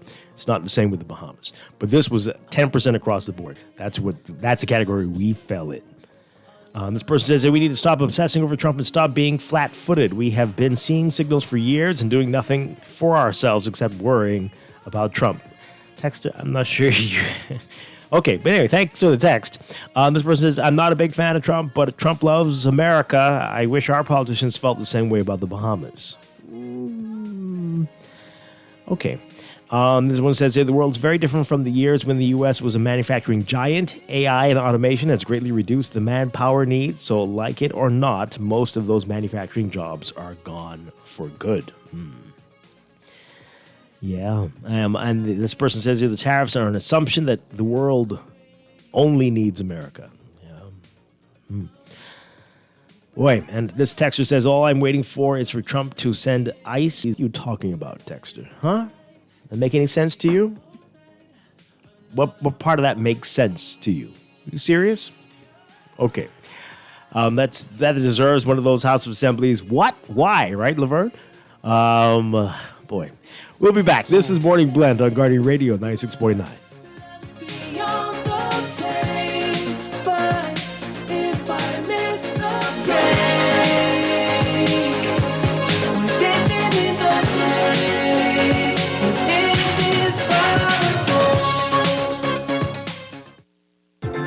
Reliable and impactful printing services, look no further. Let Printmasters bring your masterpiece to life. We stand by our quality products that is second to none. Our affordable pricing and friendly, efficient staff makes Printmasters the ultimate choice for all your printing needs. We can deliver any type of printing services, from banners to booklets to business cards. You name it, we can print it. Let Printmasters bring your masterpiece to life. Located in the Nassau Guardian Building, telephone 302-2361. Tired of banks forcing you to use technology to bank the way they want you to? Your convenience is important. So no matter what your banking needs, Commonwealth Bank's friendly staff are always available in branch for that personal one-on-one service. But when you choose technology, our online and mobile banking app offers you state-of-the-art functionality. The choice is yours. Commonwealth Bank. Bank the way you want. Lifestyle and your budget? At Star General Insurance, we've got you covered. Whether it's motor insurance with flexible options for third-party liability and comprehensive coverage, or commercial insurance products that protect your business, we have choices you can afford. Own a home or renting? Our home insurance products have just what you need. And for the adventurers out there, we offer marine insurance too. Visit our website or social media pages for contact information and quotes. Star General, insurance made simple. Your ambition deserves the right foundation. Build it with the Sagicor Cave Hill School of Business and Management, University of the West Indies Cave Hill campus. At SCHSBM, we push past limits to unlock success. Whether you are starting with an undergraduate degree or advancing with postgraduate studies, your journey begins with a commitment to continuous growth and development. Apply now and redefine what is possible. Visit us at cavehill.uwi.edu/SCHSBM to find the right program from success. Here's a price list of some of the roofing material we carry at Pinder Enterprises. 5/8 pressure-treated roofing ply starting at $36.68. Gray Select Water Shield, $134.20 a roll. Felt, 15 pounds, $16.50. 30 pound, $19.80. Owens, Corning Duration Shingles, and Certainty Landmark Shingles, $56.56 a bundle. Gallon of roof cement, $33.47. All sizes treated dimensional lumber. And of course, we have all nails and all screws. We have 5/8 sheetrock, $28.76. Half-inch sheetrock, $22.18. All that. All those loans I had were so overwhelming. Fidelity's debt consolidation loan combined all my loan payments into one easy payment with a built-in savings plan that pays me unbeatable interest. It's time to make that move to Fidelity. Call 356-7764. Fidelity, we're good for you. Sports fans, get ready for the Splice and Connect B3A's CARIFTA Trials this weekend, April 4th through 6th at the original Thomas A. Robinson Track and Field Stadium. The action starts at 5 o'clock on Friday, 3 o'clock on Saturday, and 3 o'clock on Sunday. And mixed in there will be exciting field events for all 3 days. This is the final stretch. Who will make this year's Bahamas CARIFTA team? Head to Trinidad and Tobago on the Easter holiday weekend. Tickets are only $15 for adults, $7 for children. VIP section tickets, only $25. 3-day passes available too. $35 adults, $15 children, and $65 VIP. It's the Splice and Connect B3A CARIFTA Trials this weekend, April 4th through 6th at the original Thomas A. Robinson Track and Field Stadium. You don't want to miss this one. Screws and Fasteners World, Balfour Avenue and Palm Beach Street, has those hard-to-find fasteners for you right now. You can find stainless steel regular hex, carriage bolts, galvanized bolts, threaded rods, nails, self-tap screws, sex bolts, anchor bolts, turnbuckles, masonry tools, hand tools, and weed whacker strings. Check out the rope selection and car body fastener. It's your #1 fastener store. Screws and Fasteners World, Balfour Avenue and Palm Beach Streets. Call 326-1976. Here's a sure-winning art store moment from Shelley and Dee Dee.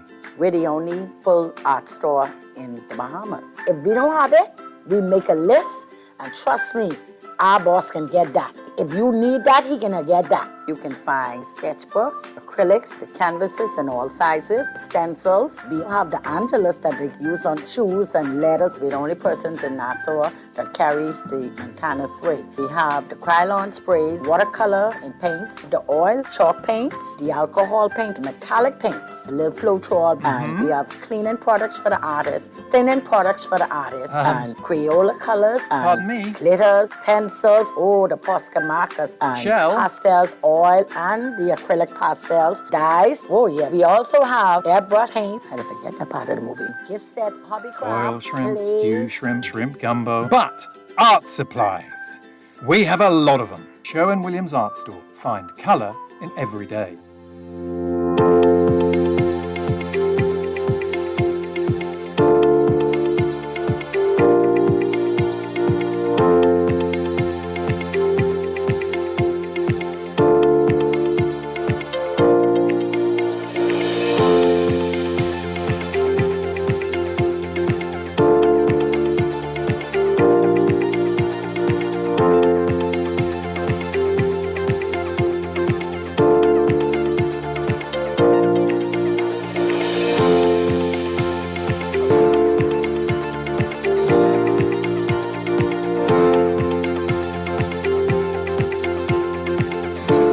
Got your final look at weather brought to you by Sherwin-Williams.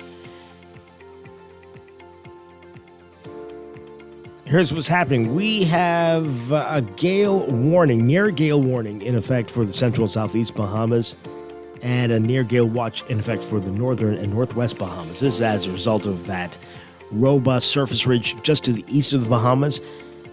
It's going to weaken as we head into the weekend as a late season cool front, not quite a cold front, will be moving in by early next week.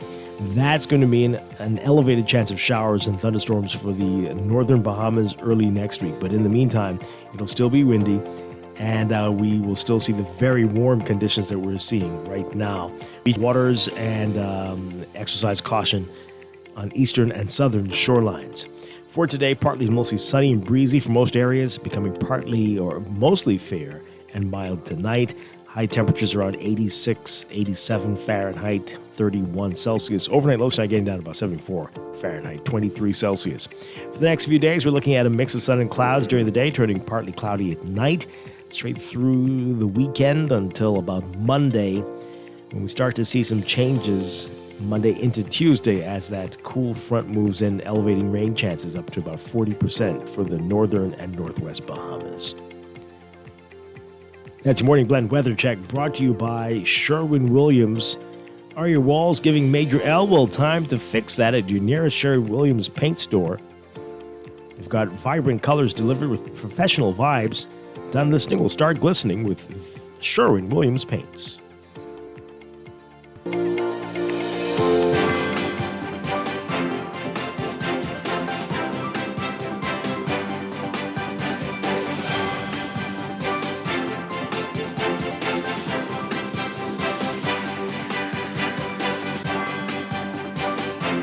And time for your final look at traffic for the morning, brought to you by RBC. With RBC, reaching your goals happen here. In real-time traffic, we are getting reports of an accident on West Bay Street near Arawak Key that is causing some delays both directions there, east and westbound. This is just as you leave the New Providence Highway near Saunders Beach on the way to Arawak Key. And so that's east and westbound traffic right now on West Bay Street. Downtown looking busy for you as well. Just east of Nassau Street and Bay Street looking busy. Then we've got Blue Hill Road, heavy traffic for you from St. Vincent straight up to Independence Drive back to both directions at this hour. And Robinson Road between Soldier and East-West Highway, slow moving, improving on Eastern Road for you if you're heading westbound between San Souci and up to about Fox Hill. That's your real-time traffic and your Morning Blend traffic alert brought to you by RBC. With RBC, your ideas happen here. We'll be back after the news. We're talking CARIFTA trials and autism awareness. That's all ahead. Stay with us. Business. Technology is not a choice, it's a necessity. And for businesses that demand excellence, there's only one choice for unparalleled support and cutting-edge technology. Custom Computers. You have challenges and we have solutions. Computing, networking, storage, and printing for enterprises large and small, aligned with premium brands like HP, Microsoft, Konica Minolta, and more.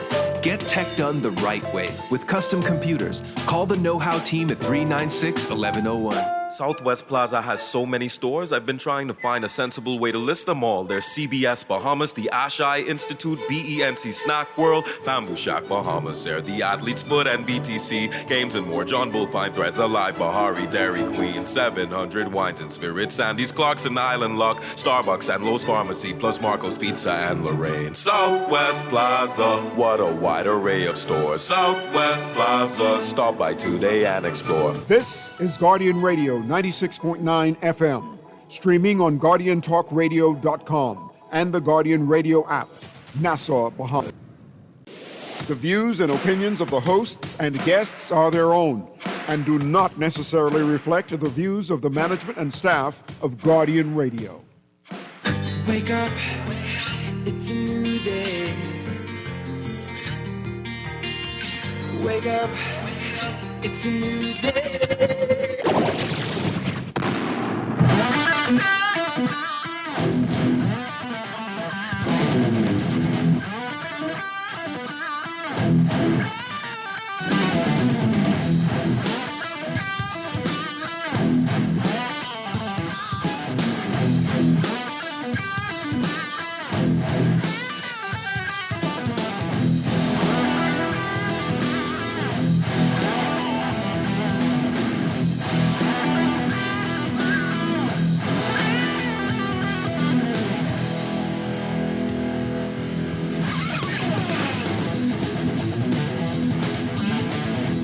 Good morning and welcome to Special Morning Blend Business on this Thursday, April 3rd, 2025. Welcome back to our Morning Blend listeners. Once again, I'm Dwight Strachan along with Laverne Gardner.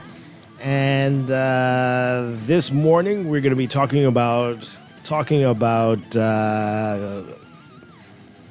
autism. It is Autism Awareness Month. We're going to get to that in just a few minutes. But before we do, the countdown is on to the CARIFTA trials. Just a few days away. Here to tell us all about this, we welcome from the B3 Archer and Sheldon Longley wearing his B3's hat today. Sheldon, great to have you with us. Welcome back. Good to see you. Always good to be here. Good morning, Dwight. Pleasure to be on. All right, so Good morning, Bahamas. Let's get this straight. So we've seen the papers. Sheldon's been writing about it a lot. A whole lot of people already qualified. All right, we don't already have the full team. Tell us about where things stand at this point. Sheldon, you want to take the lead? Well, I could say that right now we have 61 qualifiers, and I can never remember the time. 61 already. Qualifiers. 61 qualifiers, and normally we get most of our qualifiers at the trials itself. Right, so to have 61 qualifiers going into the trials is a very, very good sign. Last year we had a 67-member team. I think we're going to exceed that this year. So I'm looking for us to field probably a full 80-member team. We still have some events, especially the distance events where we have no qualifiers as yet. Mm-hmm. But like I said, we get most of our qualifiers at trials. We have over 500 athletes registered to compete this weekend. It's going to be Friday to Sunday. Get underway at 5 o'clock on Friday, 3 o'clock on Saturday, and 3 o'clock on Sunday.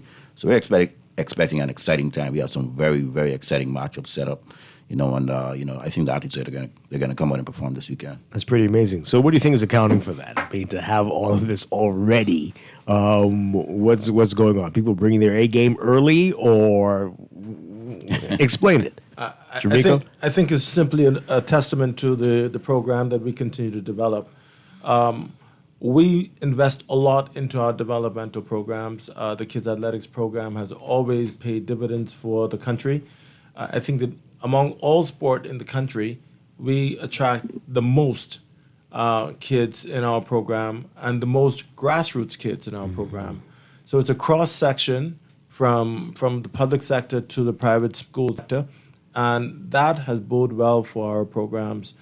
And of course, the stimulation of coaching education, not only locally in New Providence, but throughout the Family Islands, and in particular Grand Bahama. They always produce the second largest complement of athletes, and we're proud of the product that we offer every day. Mm-hmm. Wow, yeah, that's pretty amazing. All right, so you mentioned some of the disciplines that don't have any qualifiers as yet. Let's go through that really quickly, Sheldon. What are we looking at? Well, in the distance events, we only have one qualifier so far. Mm-hmm. That is Erin Barr from Freeport Grand Bahama. She qualified in the under 20 girls, 1,500 meters, right? I think we could expect some good times coming out of Ross Martin from extremely well in the distance events. He's close to qualifying in the under 20 boys, 1,500 meters. Mm-hmm. I think the 800 meters as well. There's a young man from Charles W. Saunders named Kyron Thurston. Yeah. He's close to qualifying as well. Yeah. I think 800-meter runners might be lacking a little bit, but the 1,500s with those two, with Martin and Thurston, and then maybe somebody else will rise to the fourth one. Mm-hmm. But the sprints we're stocked. We're stocked in the sprints. I think we do very well in the sprints. The hurdles are pretty good. The jumps are good. The throwers are good, led by Corrington Makeup. We have a lot of javelin throwers who are qualified, who are expected to win medals. So I think we're going to perform well across the board. Yeah. Wow. Yeah. Okay. Jamaica, you want to say something? Yeah. Do you think that Laverne? Sorry. Mm-hmm. Go on. Hi. Yeah. Hi. Good morning, everyone. Hi, Laverne. Good morning. Hi. Good morning. Do you think that maybe even as coaches, trainers, like who have the groups or whatever, the training, maybe focus more on some of those distance races? I know the 100, 200, the 400, they're like the sexy races, everybody, but maybe we need to focus our energy more on some distance. So I can tell you, Laverne, it is not for want of trying, eh? As you mentioned, these are the sprint events are the sexy events, even at the world athletics level, right? But we have been developing a program. I think that one thing to also be considered is that when establishing standards, we look at the top four placements over 3-year period. So we take the average, and then that establishes the standard. However, we're not to achieve those standards. And so what we do is we look into the region and look at the 4th place ranking.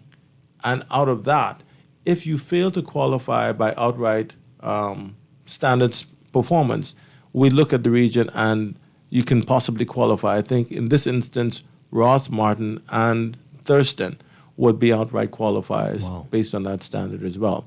So, yeah, the middle distance program, we are chugging along, but I'm very happy to see that we are developing a program that is becoming more and more competitive. Yeah. You said 500, over 500 athletes? At last check, I think, was 503. My goodness. And All right. that's the most ever for the trials. So these are from all over. The Family Islands represented as well. All over the Bahamas, and athletes in high school and colleges abroad as well. Excellent stuff. All right. So any particular things that you're looking to see this weekend? Any exceptionally hot? You're an instigator. Once in a while. Well, I can tell you, we have such a deep field in a lot of the events, like the men's 400 meters, that it gives us the opportunity to not only focus on that one race. So the triple towers we call the Zions, Zion Miller, Zion Davis, and Zion Shepherd, are going to be a formidable team. However, I think that their coaches have made wise decisions by allowing them to focus on very specific events that they can contest at the actual CARIFTA Games. And so Zion Davis, who is a 400-meter specialist, will not contest the 400 meters since it will be taxing because we expect for him to be on the relay pool. So Zion Shepherd and Zion Miller, the most likely ones to contest the 400 meters, will perhaps advance and be named to the team for Team Bahamas. But Aiden Kelly, who also understands that, we have a deep pool, has elected to contest the 100 meters and 200 meters, areas that we need to be populated as well. So I think that the balance is what we have achieved in that scenario. Then we have the triple jump competition where I think we have 8 guys who have already qualified, so that's going to be a jump out. Wow. And that's exciting because the jumps are back.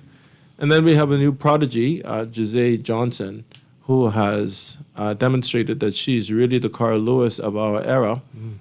She is an outstanding sprinter, and of course she's going to be doubling in the triple jump as well as the long jump, and so she's the new talent and a talent that I think that will be around for quite some time. Excellent. All right, so BAI has proved that even the greats who are who seem like they can't ever be defeated can fall occasionally, right? So is there any chance that we can topple Jamaica? That's always the question for every Bahamian when we make our march towards CARIFTA. I think that we should just always keep things into perspective. In as much as our team continues to grow and in a very progressive way, capacity becomes our challenge. We are less than 500,000. Jamaica is almost 3 million. And so their talent pool is that much deeper. And every time we think that we're making progress, we see that they're making even greater progress. Right. So I don't know if it would be realistic to say that we're going to beat Jamaica. But you see, I agree with you, right? But we did it before, though. And so the fact that we did it in the 80s, people say, well, what has changed? I think a lot has changed. Jamaica had a developing program like the Bahamas during that period, but Jamaica then said, you know what, we can dominate. And what they've done is they've developed programs throughout the high schools, and that's why it's so incredible. I think you can attract more people at that event than an Olympic finals. Wow. The stadium is literally packed. Every right? day. It is really their number one sport. If you look at the global stage, at an Olympic Games, the Jamaicans medal in almost every event. And not only just on the track, but also on the field. They have some of the best jumpers, throwers in the world. So managing expectation is a very important thing. But the unique thing about the Bahamas, we tell a story that's different from Jamaica. There are countries much larger than the Bahamas, where the Bahamas does 3 times, 4 times better. Yeah. So Jamaica is an outlier. Unfortunately, Jamaica is an outlier in the context of the Caribbean because we see that as a small fish in small ponds. But I think in a small pond, but we are a big fish in the bigger ponds in track and field. Yeah. So should we go into this always seeking to be number 2? No. As long as we maintain number 2, we're succeeding. We go into our program saying that we want to be the best. We want to identify the best athletes, and we will pour resources into our programs to ensure that that takes place. And we've proven to be successful in many instances. We've dominated in the throws. We've dominated in the 400s. We've dominated in the sprints. But because of our numbers, they don't always sort of converge all at the same time. Yeah. You know? So in this instance, I believe that we're going to send shockwaves in Trinidad and in many events, and Jamaica's going to walk away with their heads bowed low. But to say that we're going to win, I don't know if that's the narrative that we want to say. We want to say that which is our theme going into this CARIFTA Games and CARIFTA team going to Trinidad. Yeah. We name Bahamas, and you will know that we're here. Okay. We know that we're here not only through our sporting prowess, but we take Junkanoo there and we spread the Bahamas' name throughout the region and the world in everything that we do. Yeah. And that's really the objective here. Okay. All right. Got to ask you about this as well. Trinidad having a lot of issues at the moment, and they're having an election coming up around the same time. Any reasons to be concerned? There's been an assurance that all will be well with security. Security will be heightened. Like the Bahamas, we have security alerts as well, but we give the assurance that we are a safe country. We've gotten that assurance from not only the Trinidad Athletic Association, but also the government of Trinidad. Yeah. I'm secure in that position that we will be okay. Not only that, we're in a tourist district, 5 minutes from the track, so it's a really direct pathway from stadium to the track and back, and the athletes will be confined into that route. Yeah. So no concerns on our side. Okay. All right. It's like saying, well, you know, Baintown, they're dangerous. You know, don't go there. Right. Well, there are parts of the world where you have the same thing. We went to Brazil, and everywhere in the world you have these pockets. I think that there's a bit of sensationalism. There's a bit of sensationalism when we talk about crime. Because crime is everywhere. Yeah. It's really about how we deal with crime. Yeah. And I think that they're doing a fine job. The organizing committee and the government of Trinidad should be commended on their efforts. Right. Wow. Sheldon, got to ask you really quickly, while this is happening, you've got the swimming championships in Trinidad as well. Has this ever happened before where both the swimming and the track and fields have been... I think we did it before, if I remember correctly. I can't remember the exact year, but I think we did it. Was it during our 50th? I think it one year, it's one real. next year. It's very real. Because of all the logistics involved. Yeah, it's a lot with both teams. You know, and both competitions are kind of large and so much going on around it. You know, you would rarely see them being hosted in the same place at the same time. Yeah. Right? Wow. But I think I remember the Bahamas doing it at 1 year in the last decade. Can't remember the exact year. Well, when I was an athlete, that was many, many years ago, CARIFTA used to be a games. And that's why we still call it the CARIFTA Games. Right. In fact, in 1988, when we competed in Jamaica, that was a full-on team. I mean, swimming, basketball, track and field, we all competed all together. Because of the enormity of the cost of hosting, it can be very difficult and expensive logistically for any host country. And so I think that that's where the segregation took place, allowing smaller aspects of the CARIFTA Games through varying disciplines to host in different jurisdictions. Yeah. And that's worked out better because it continues to allow each sport to flourish, but also lessening the load and financial burden on countries. Yeah, I guess some countries don't have the facilities for it. Yeah. Right? Yeah. Wow. All right. So remind us about this weekend. Is there a cost to attend the trials? What do people need to know about that? Okay, well, Sheldon? once again, we get started at 5 o'clock on Friday. The featured events on those days, again, will be the sprints, 100 and the 400 meters. We're also going to have a number of exciting events in the fields. The 400-meter finals are going to close out the first session on Friday, right? So the featured event that night would be the under 20 boys 400 meters featuring the Zions, potentially the two Zions, Zion Miller and Zion Shepherd. And that's in today's paper. You wrote about that today. Yes, indeed. Yeah. Yes, indeed.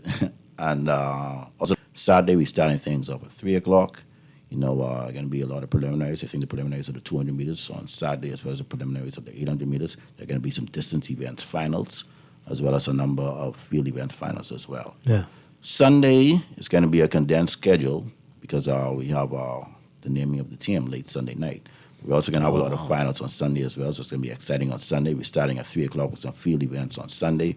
And then on the track events start at 4 o'clock on Sunday. You're going to see the 200-meter finals, I think the 800-meter finals, I think the 100, the short sprint finals as well. Those are going to be exciting as well. And again, a lot of field event finals. Okay. So we're probably going to wrap up like around 7:30, 8 o'clock on Sunday. And then we'll have a BAA executive meeting and name the team that we head to Trinidad over the holiday weekend. Wow. Is there a cost? Well, you can talk about the cost. The cost is single day cost is $25 VIP, $15 general, and $7 for children 12 and under. We also have 3-day passes available as well. $65 VIP, $35 general, and $15 for children. Okay, wonderful. And tickets can be obtained from the gate. Excellent. And we can find out more about the schedule. How do you find that if you want to? Well, the schedule is on Facebook right now. On Facebook. It's on the BAA's page on Facebook. Mm-hmm. And also, will there be programs printed? Yeah, we'll have programs printed. So, but there will be email blasts that will go out that would provide people with more information. But just a bit of housekeeping. We will not name the team on Sunday. We will identify the team on Sunday. Okay. And we'll have a formal naming on Tuesday. Okay. All right. Great. Right, so we'll bring the press in and we'll make a big do about it. Oh, that's better for us. Give me a little breathing room there. Yes, indeed. All right, wonderful stuff. It's going to be a great weekend. Looking forward to this massive team.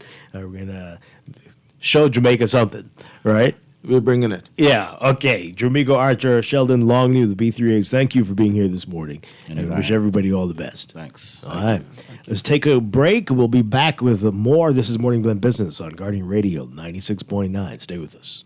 At CFAL, we understand that a secure future is the greatest gift you can give your employees. That's why our tailor-made group pension solutions are designed to fit the needs of both large and small companies. With CFAL, you can provide the retirement you and your employees deserve, ensuring peace of mind and financial stability for years to come. Join the many businesses that have already entrusted CFAL to create the right pension plan for their employees, and let us help you build a brighter future for your team. Visit us at cfal.com to get started on building wealth so you can live well. CFAL, growing wealth for future generations. Attention all foodies, farmers, and fun seekers. The Ministry of Agriculture and Marine Resources is bringing you the biggest agri-business from April 4th to 6th on the Gladstone Road Farmers Market grounds. It will be packed with exciting exhibits, expert workshops, farm animals for the kids, and even interactive games. Whether you're passionate about agriculture, marine life, or just love great food and family fun, this event is for you. See you there. Here's a price list of some of the roofing material we carry at Pinda Enterprises. 5/8 pressure-treated roofing ply starting at $36.68. Grace Select Water Shield, $134.20 a roll. Felt, 15 pounds, $16.50. 30 pound, $19.80. Owens, Corning Duration Shingles, and Certainty Landmark Shingles, $56.56 a bundle. Gallon of roof cement, $33.47. All sizes treated dimensional lumber. And of course, we have all nails and all screws. We have 5/8 sheetrock, $28.76. Half-inch sheetrock, $22.18. All prices include VAT. Now let me see now. 326 EPIC. Hello? This Epic battery. This Miss Beulah from around the corner. I hear you're selling tires now on Wolf Road too. Praise the Lord. It's about time. I live Fox Hill and Fire Trail. It's too far. That ain't all. They open Monday to Friday, 7 a.m. to 7 p.m. On Sunday and holiday, 8 a.m. to 4 p.m. My brother Sam, he's a hacker, and he could go right there and get fixed up. Call us at 326 EPIC. We ship also to the Family Island.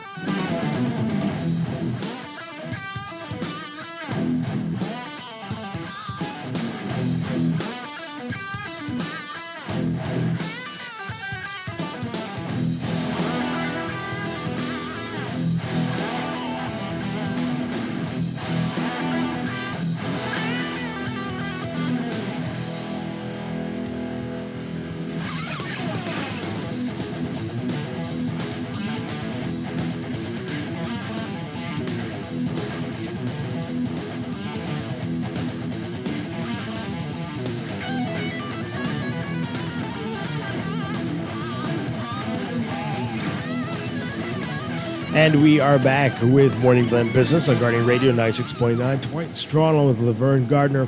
It is time for our monthly Disability Awareness Series. We normally do this the first Friday of each month, but we are going to be on location tomorrow, so we're doing it today. And it is a good time to do it because it is Autism Awareness Month, and this is a big week for Autism Awareness Month, especially with what's been happening already over the past couple of days. As usual with this series, we are always joined by our co-host, Dario Charlton with BABV. Dario, good morning. Great to have you with us. Good morning, Dwight. Good morning, Laverne. Good morning to our guests, and good morning, Bahamas. Good morning. Dario, do you want to introduce our guest this morning? Yes. This morning we are pleased to be joined by some champions along the course of advocating for people living with autism in our community. We are joined by Miss Lakia Brown. She is a parent of a child living with autism. And we are also joined by Miss Greer Bain from the Reach Foundation, which is an organization that advocates for a host of things for our community of people living with autism. Ladies, welcome. Good morning.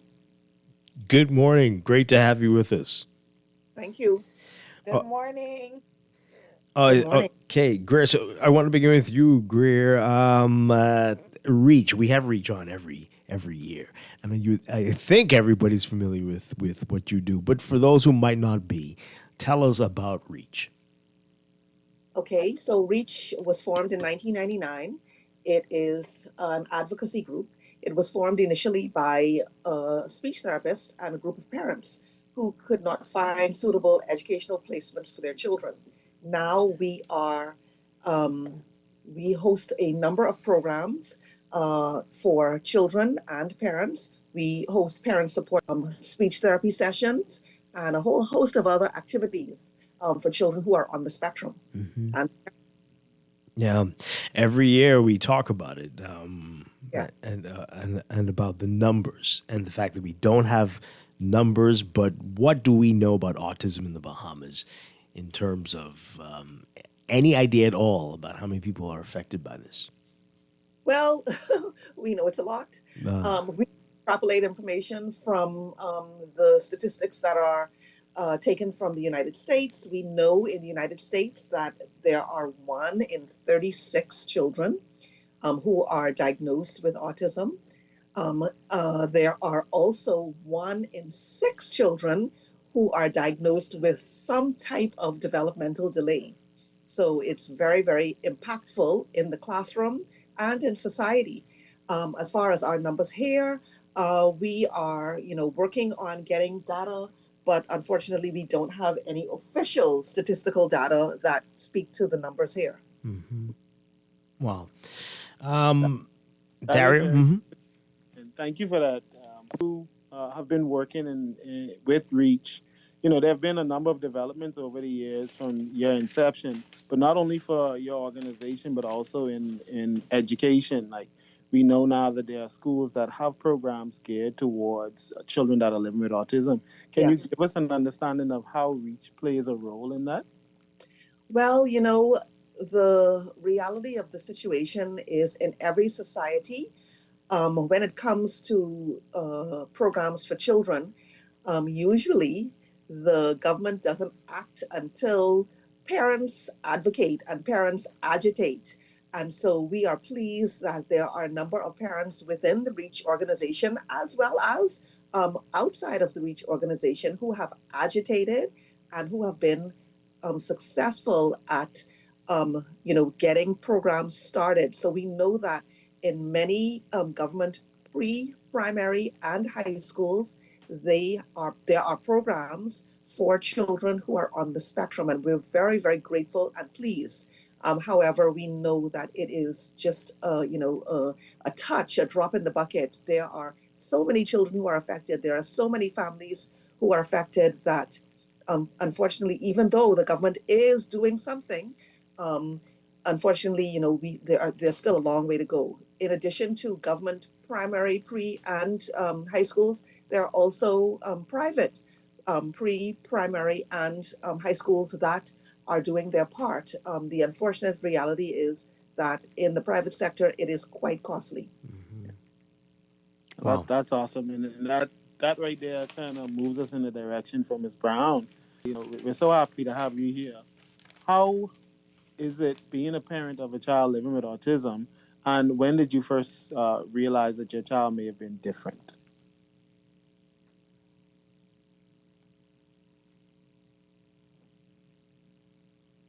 Lakia, are you there?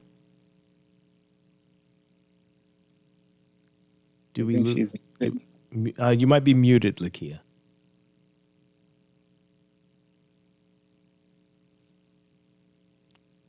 Okay, Grab, I guess in that vein, I guess you can. How did you become involved with Reach? What's your connection and correlation with Reach? Sure. So I am actually a teacher, and in my travels throughout the primary and preschool arena, um, I discovered, I was introduced by one family whose child had come, who was in my sphere of influence, whose mom was very open about the fact that her child was diagnosed. And at that time, I knew very little about autism, but I was accepting. We took this child, and then the parent invited me out to reach parent training. I think it was several weeks. I think it may have been a 6-week program where every Saturday we went for training. And then after the training, I got a little education, interest was piqued, but I began to see even more and more children. As we have said, the numbers keep rising. In 1999, when Reach was formed, and when I was a young teacher, I think the numbers were huge. The numbers were, maybe one in, if I'm not mistaken, I think one in thousands.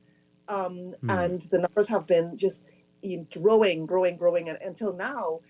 Today, I think that statistic was in 2024. The statistics,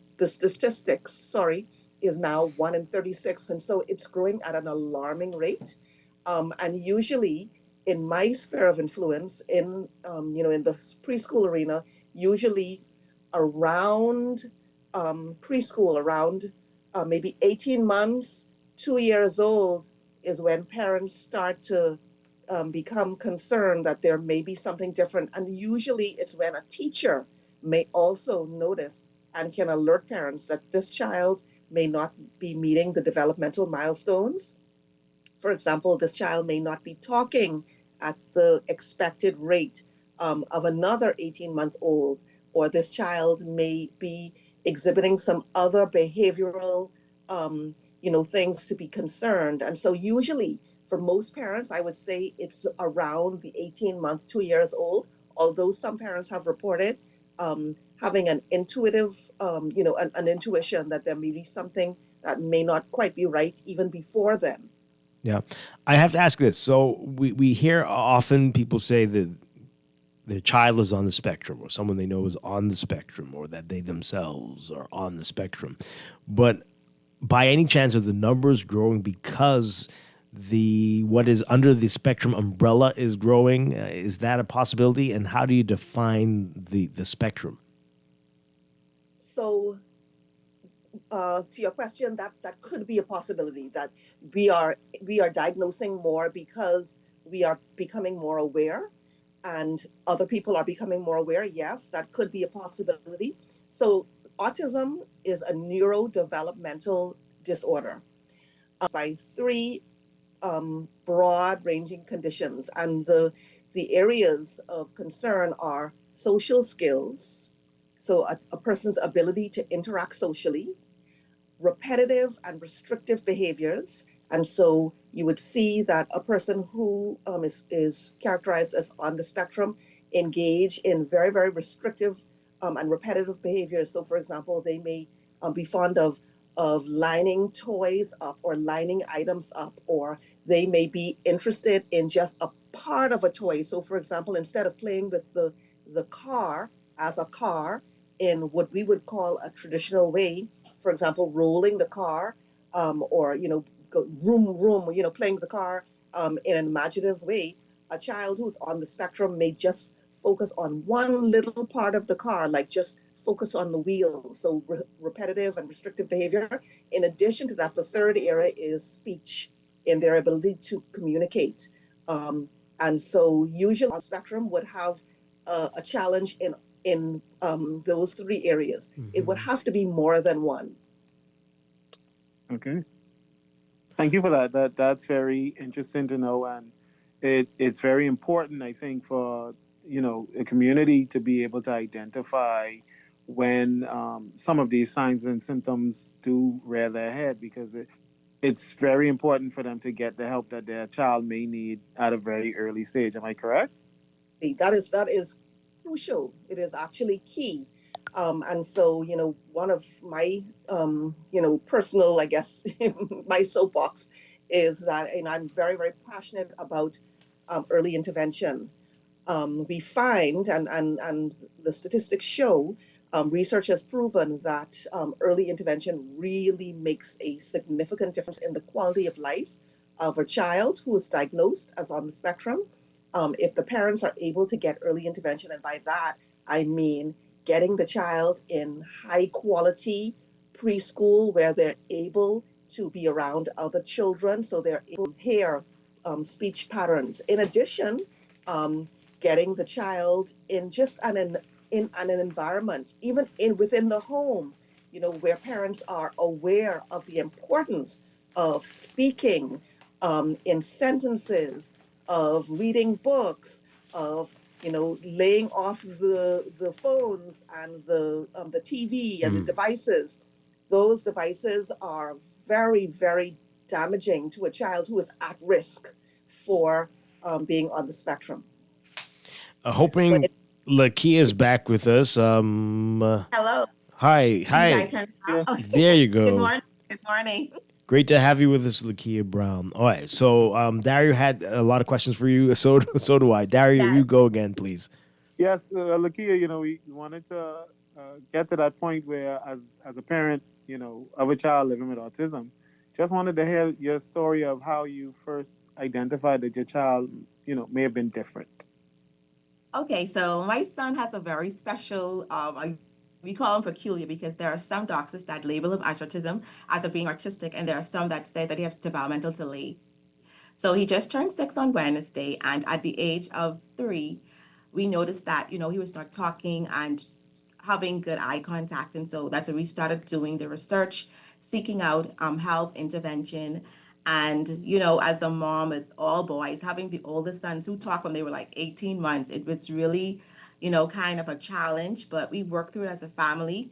And so we got the help. We seeked out resources. We traveled abroad. And thank God, we have this great organization called the Reach Organization that was truly a pillar of strength for my family and I as we, attended the speech therapy that they offer, the summer programs that they offer. And today we can being nonverbal for like 4 years. He's now saying words. He's now articulating more, and just being and developing into that person that he God has called him to be. And so I would just want to encourage parents, do not look at autism as an illness or a death sentence. It's a great gift. It's not a disease that can be fixed.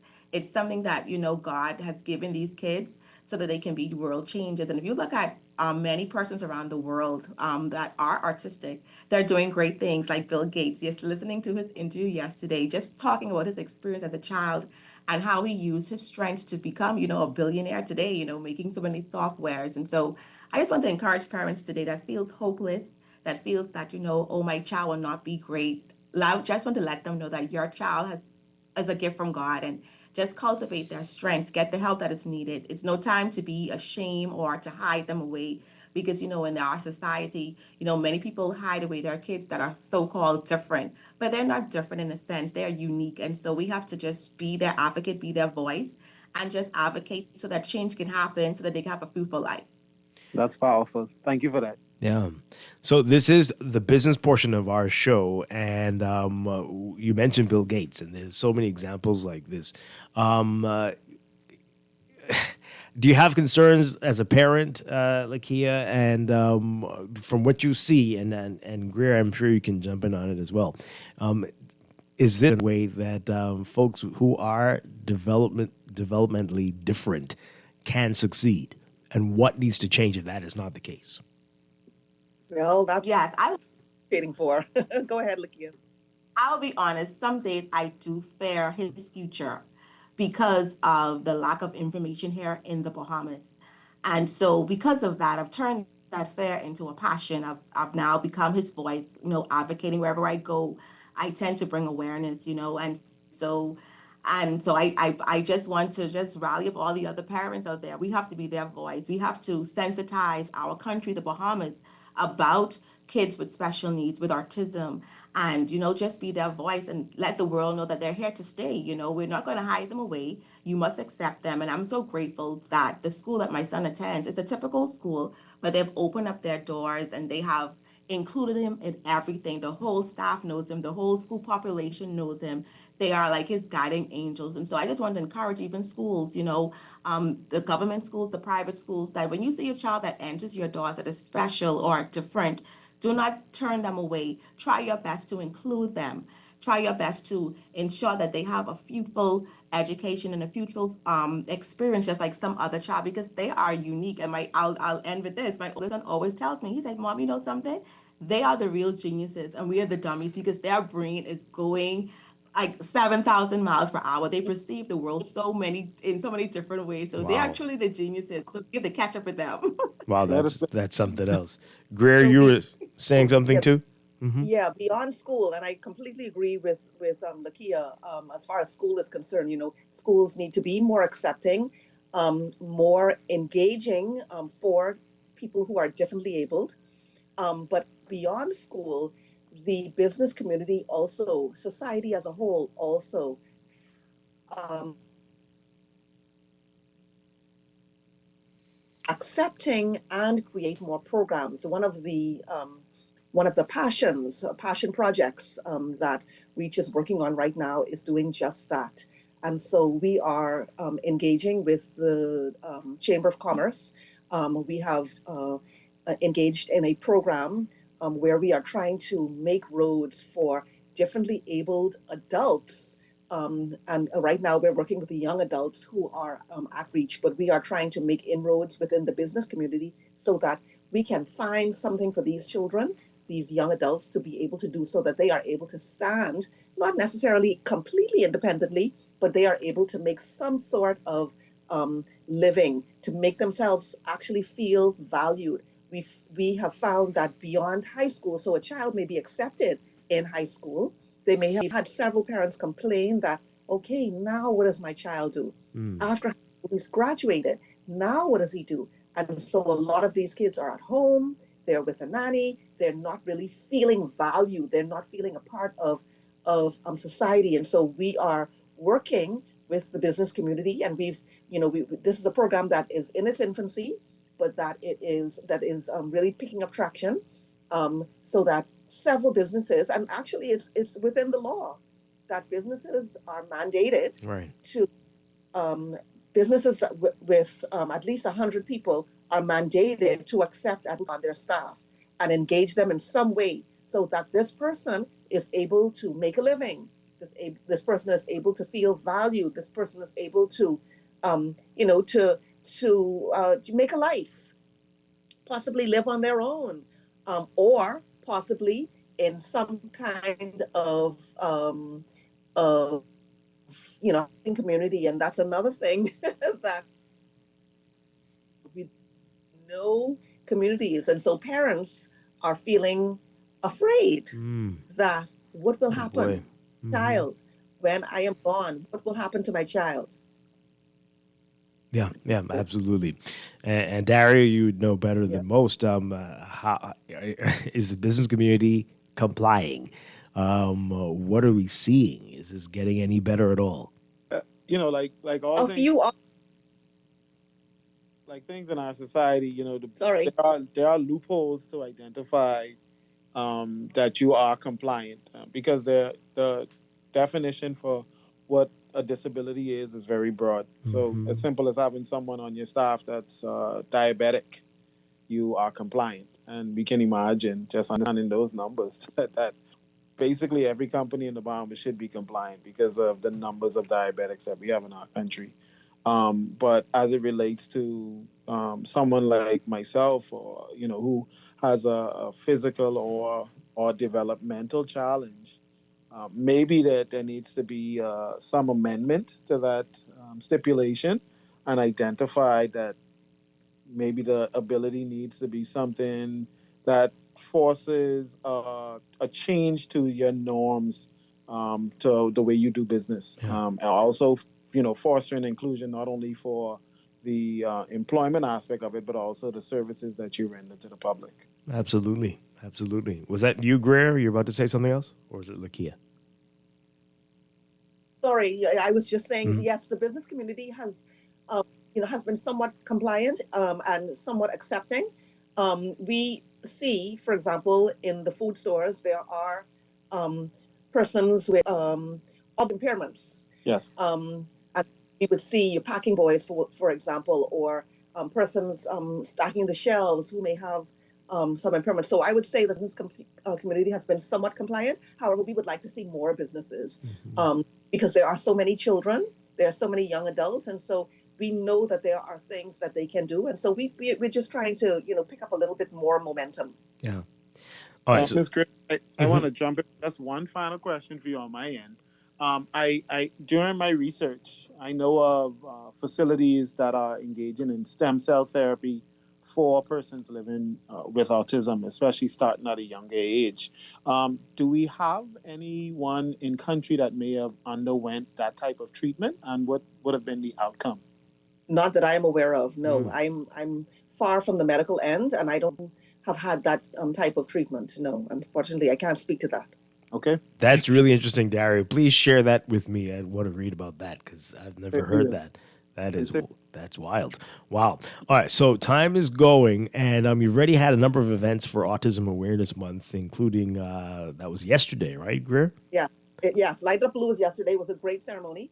We were able to honor several students who are in schools, who are making advancements, who are making progress, and we're very proud of them. We were also able to honor a few volunteers.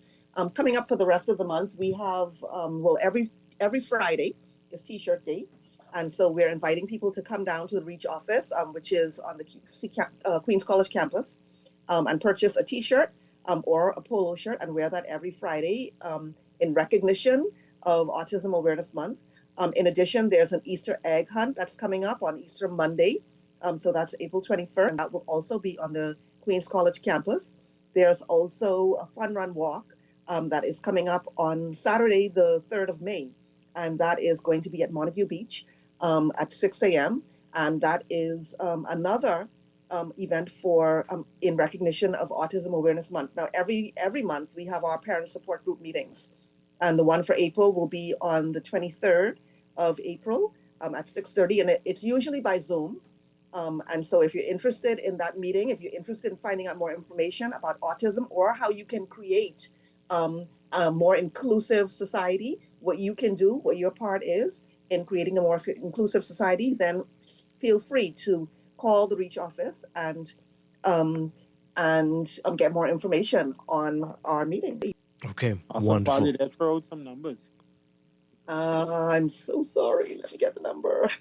Okay, so the Reach office is on the Queens College campus, and the numbers are, my apologies.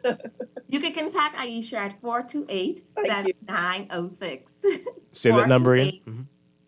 428-7906. That's Miss Aisha Watkins. She's also our honoree this year. She and her husband, Mr. Jenzo Watkins. So I just want to shout them out this morning as well.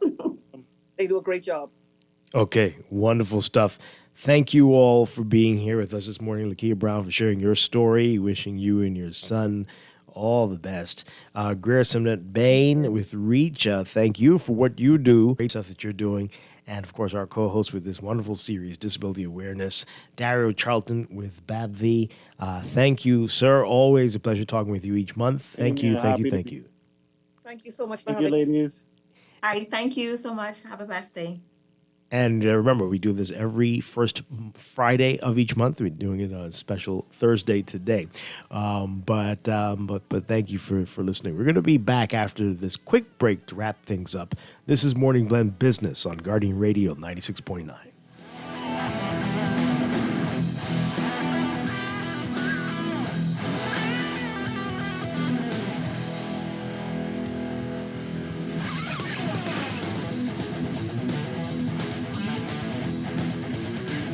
You work hard for your money, so let your money work hard for you. With as little as $1,000 to start, you can watch your money grow by investing in CFAL's Bahamian dollar and US dollar mutual funds, each tailored to match your unique investment profile. Our expert advisors are dedicated to crafting personalized investment strategies to help you achieve your financial goals. Don't miss out on the chance to earn higher returns on money. Join the thousands of investors who trust CFAL and start your journey toward financial freedom today. Visit us at cfal.com to learn more about our saving and investment options. And let us help you build wealth so you can live well. CFAL, growing wealth for future generations. Spring is in the air, and so are the rewards. The Water and Sewage Corporation wants to thank you for staying on top of your bills. When you pay a bill in full, you'll be entered for a chance to win one of 3 Easter baskets filled with exciting surprises. Pay in full before your due date. Complete the entry form, and you'll be entered to win. Visit our social media pages for details. Hop to it and win with the Water and Sewage Corporation. Hurry! Offer ends April 17th. At RBC, we help make your idea of the perfect house happen so that you can make that house a home. With limited time offers including cashback and fee waivers, now is the time to get started. To learn more and to pre-qualify today, visit rbc.com/mortgage ideas. RBC, ideas happen here.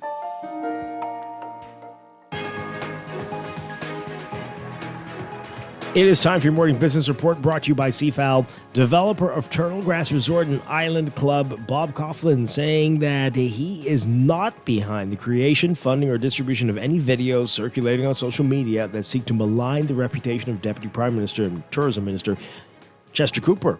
Coughlin's statement coming after Cooper announced in the House of Assembly yesterday that he has filed criminal complaints with the police force over 2 videos he said seek to impugn his character, and added that he's instructed his lawyers to pursue a civil case against the people behind those videos.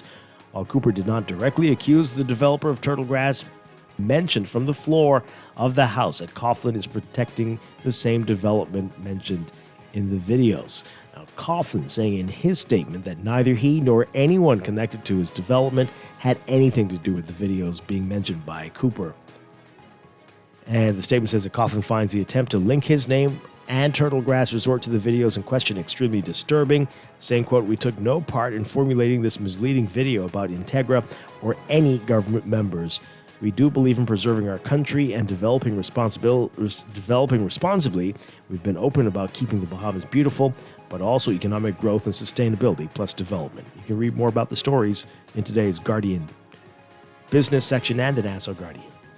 And technology company AdTech Global, an international supplier of digital marketing solutions, launching its subsidiary AdFi yesterday in partnership with BTC, bringing free Wi-Fi to public buses and water taxis throughout Nassau while providing advertising space for businesses. Speaking on the sidelines of the launch, Energy and Transport Minister JoBeth Colby-Davis saying yesterday that the partnership will allow students and professionals who use the bus to work while they ride. Overseas, financial markets around the world are reeling today following U.S. President Donald Trump's latest and most severe volley of tariffs, and the U.S. stock market may be taking the worst of it. The S&P 500 in early trading down 3.3% today, worse than the drops for 4 other major stock markets. The Dow Jones Industrial Average down 1,160 points so far, or 2.7% as of 9:32 a.m. And the NASDAQ Composite was 4.5% lower. Little was spared as fear flared globally about the potentially toxic mix of higher inflation and weakening economic growth that tariffs can create. Prices fell for everything from crude oil to big tech stocks to small companies that invest only in U.S. real estate. Even gold recently, as investors sought something safer to own, pulled lower so far today. The value of the U.S. dollar also slid against other currencies, including the euro and Canadian dollar. Investors worldwide knew Trump was going to announce a sweeping set of tariffs late Wednesday, and fears surrounding it had already earlier pulled the S&P 500 10% below its all-time high, but Trump still managed to surprise them with the worst-case scenario for tariffs. According to some analysts, Trump announcing that minimum tariff of 10% on imports for all countries, with the tax rate running much higher on products from certain countries like China and those from the European Union. Again, so far this morning, the Dow Jones down almost 1,200 points on news of the tariffs. Closer to home in your Market Watch, recapping trading on the BISX from Wednesday. Your Market Watchers, Bank of the Bahamas, down, moving 4,000 shares, closing at 450, unchanged. Consolidated Water down 1 cent, closing at 488. Emira Incorporated down 2 cents, closing at 1038. The BISX All Share Index closing at 3,001, down 0.03. That's your Market Watch, and that is your morning business report, brought to you by CFAL, growing wealth for future generations.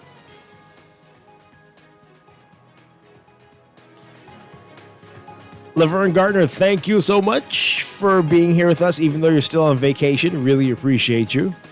Hope you enjoy the rest of your time off. Thank you. It's always a pleasure to be here with you, Dwight. All right. We'll talk with you again next week. And I'll be back tomorrow morning. Again, we're going to be live at the Agri Expo on Gladstone Road. Folks, it's Friday, Saturday, and Sunday, so come out and enjoy it. We'll see you tomorrow from there. Have a great day. Stay tuned for On the Clock with Aaron Green next.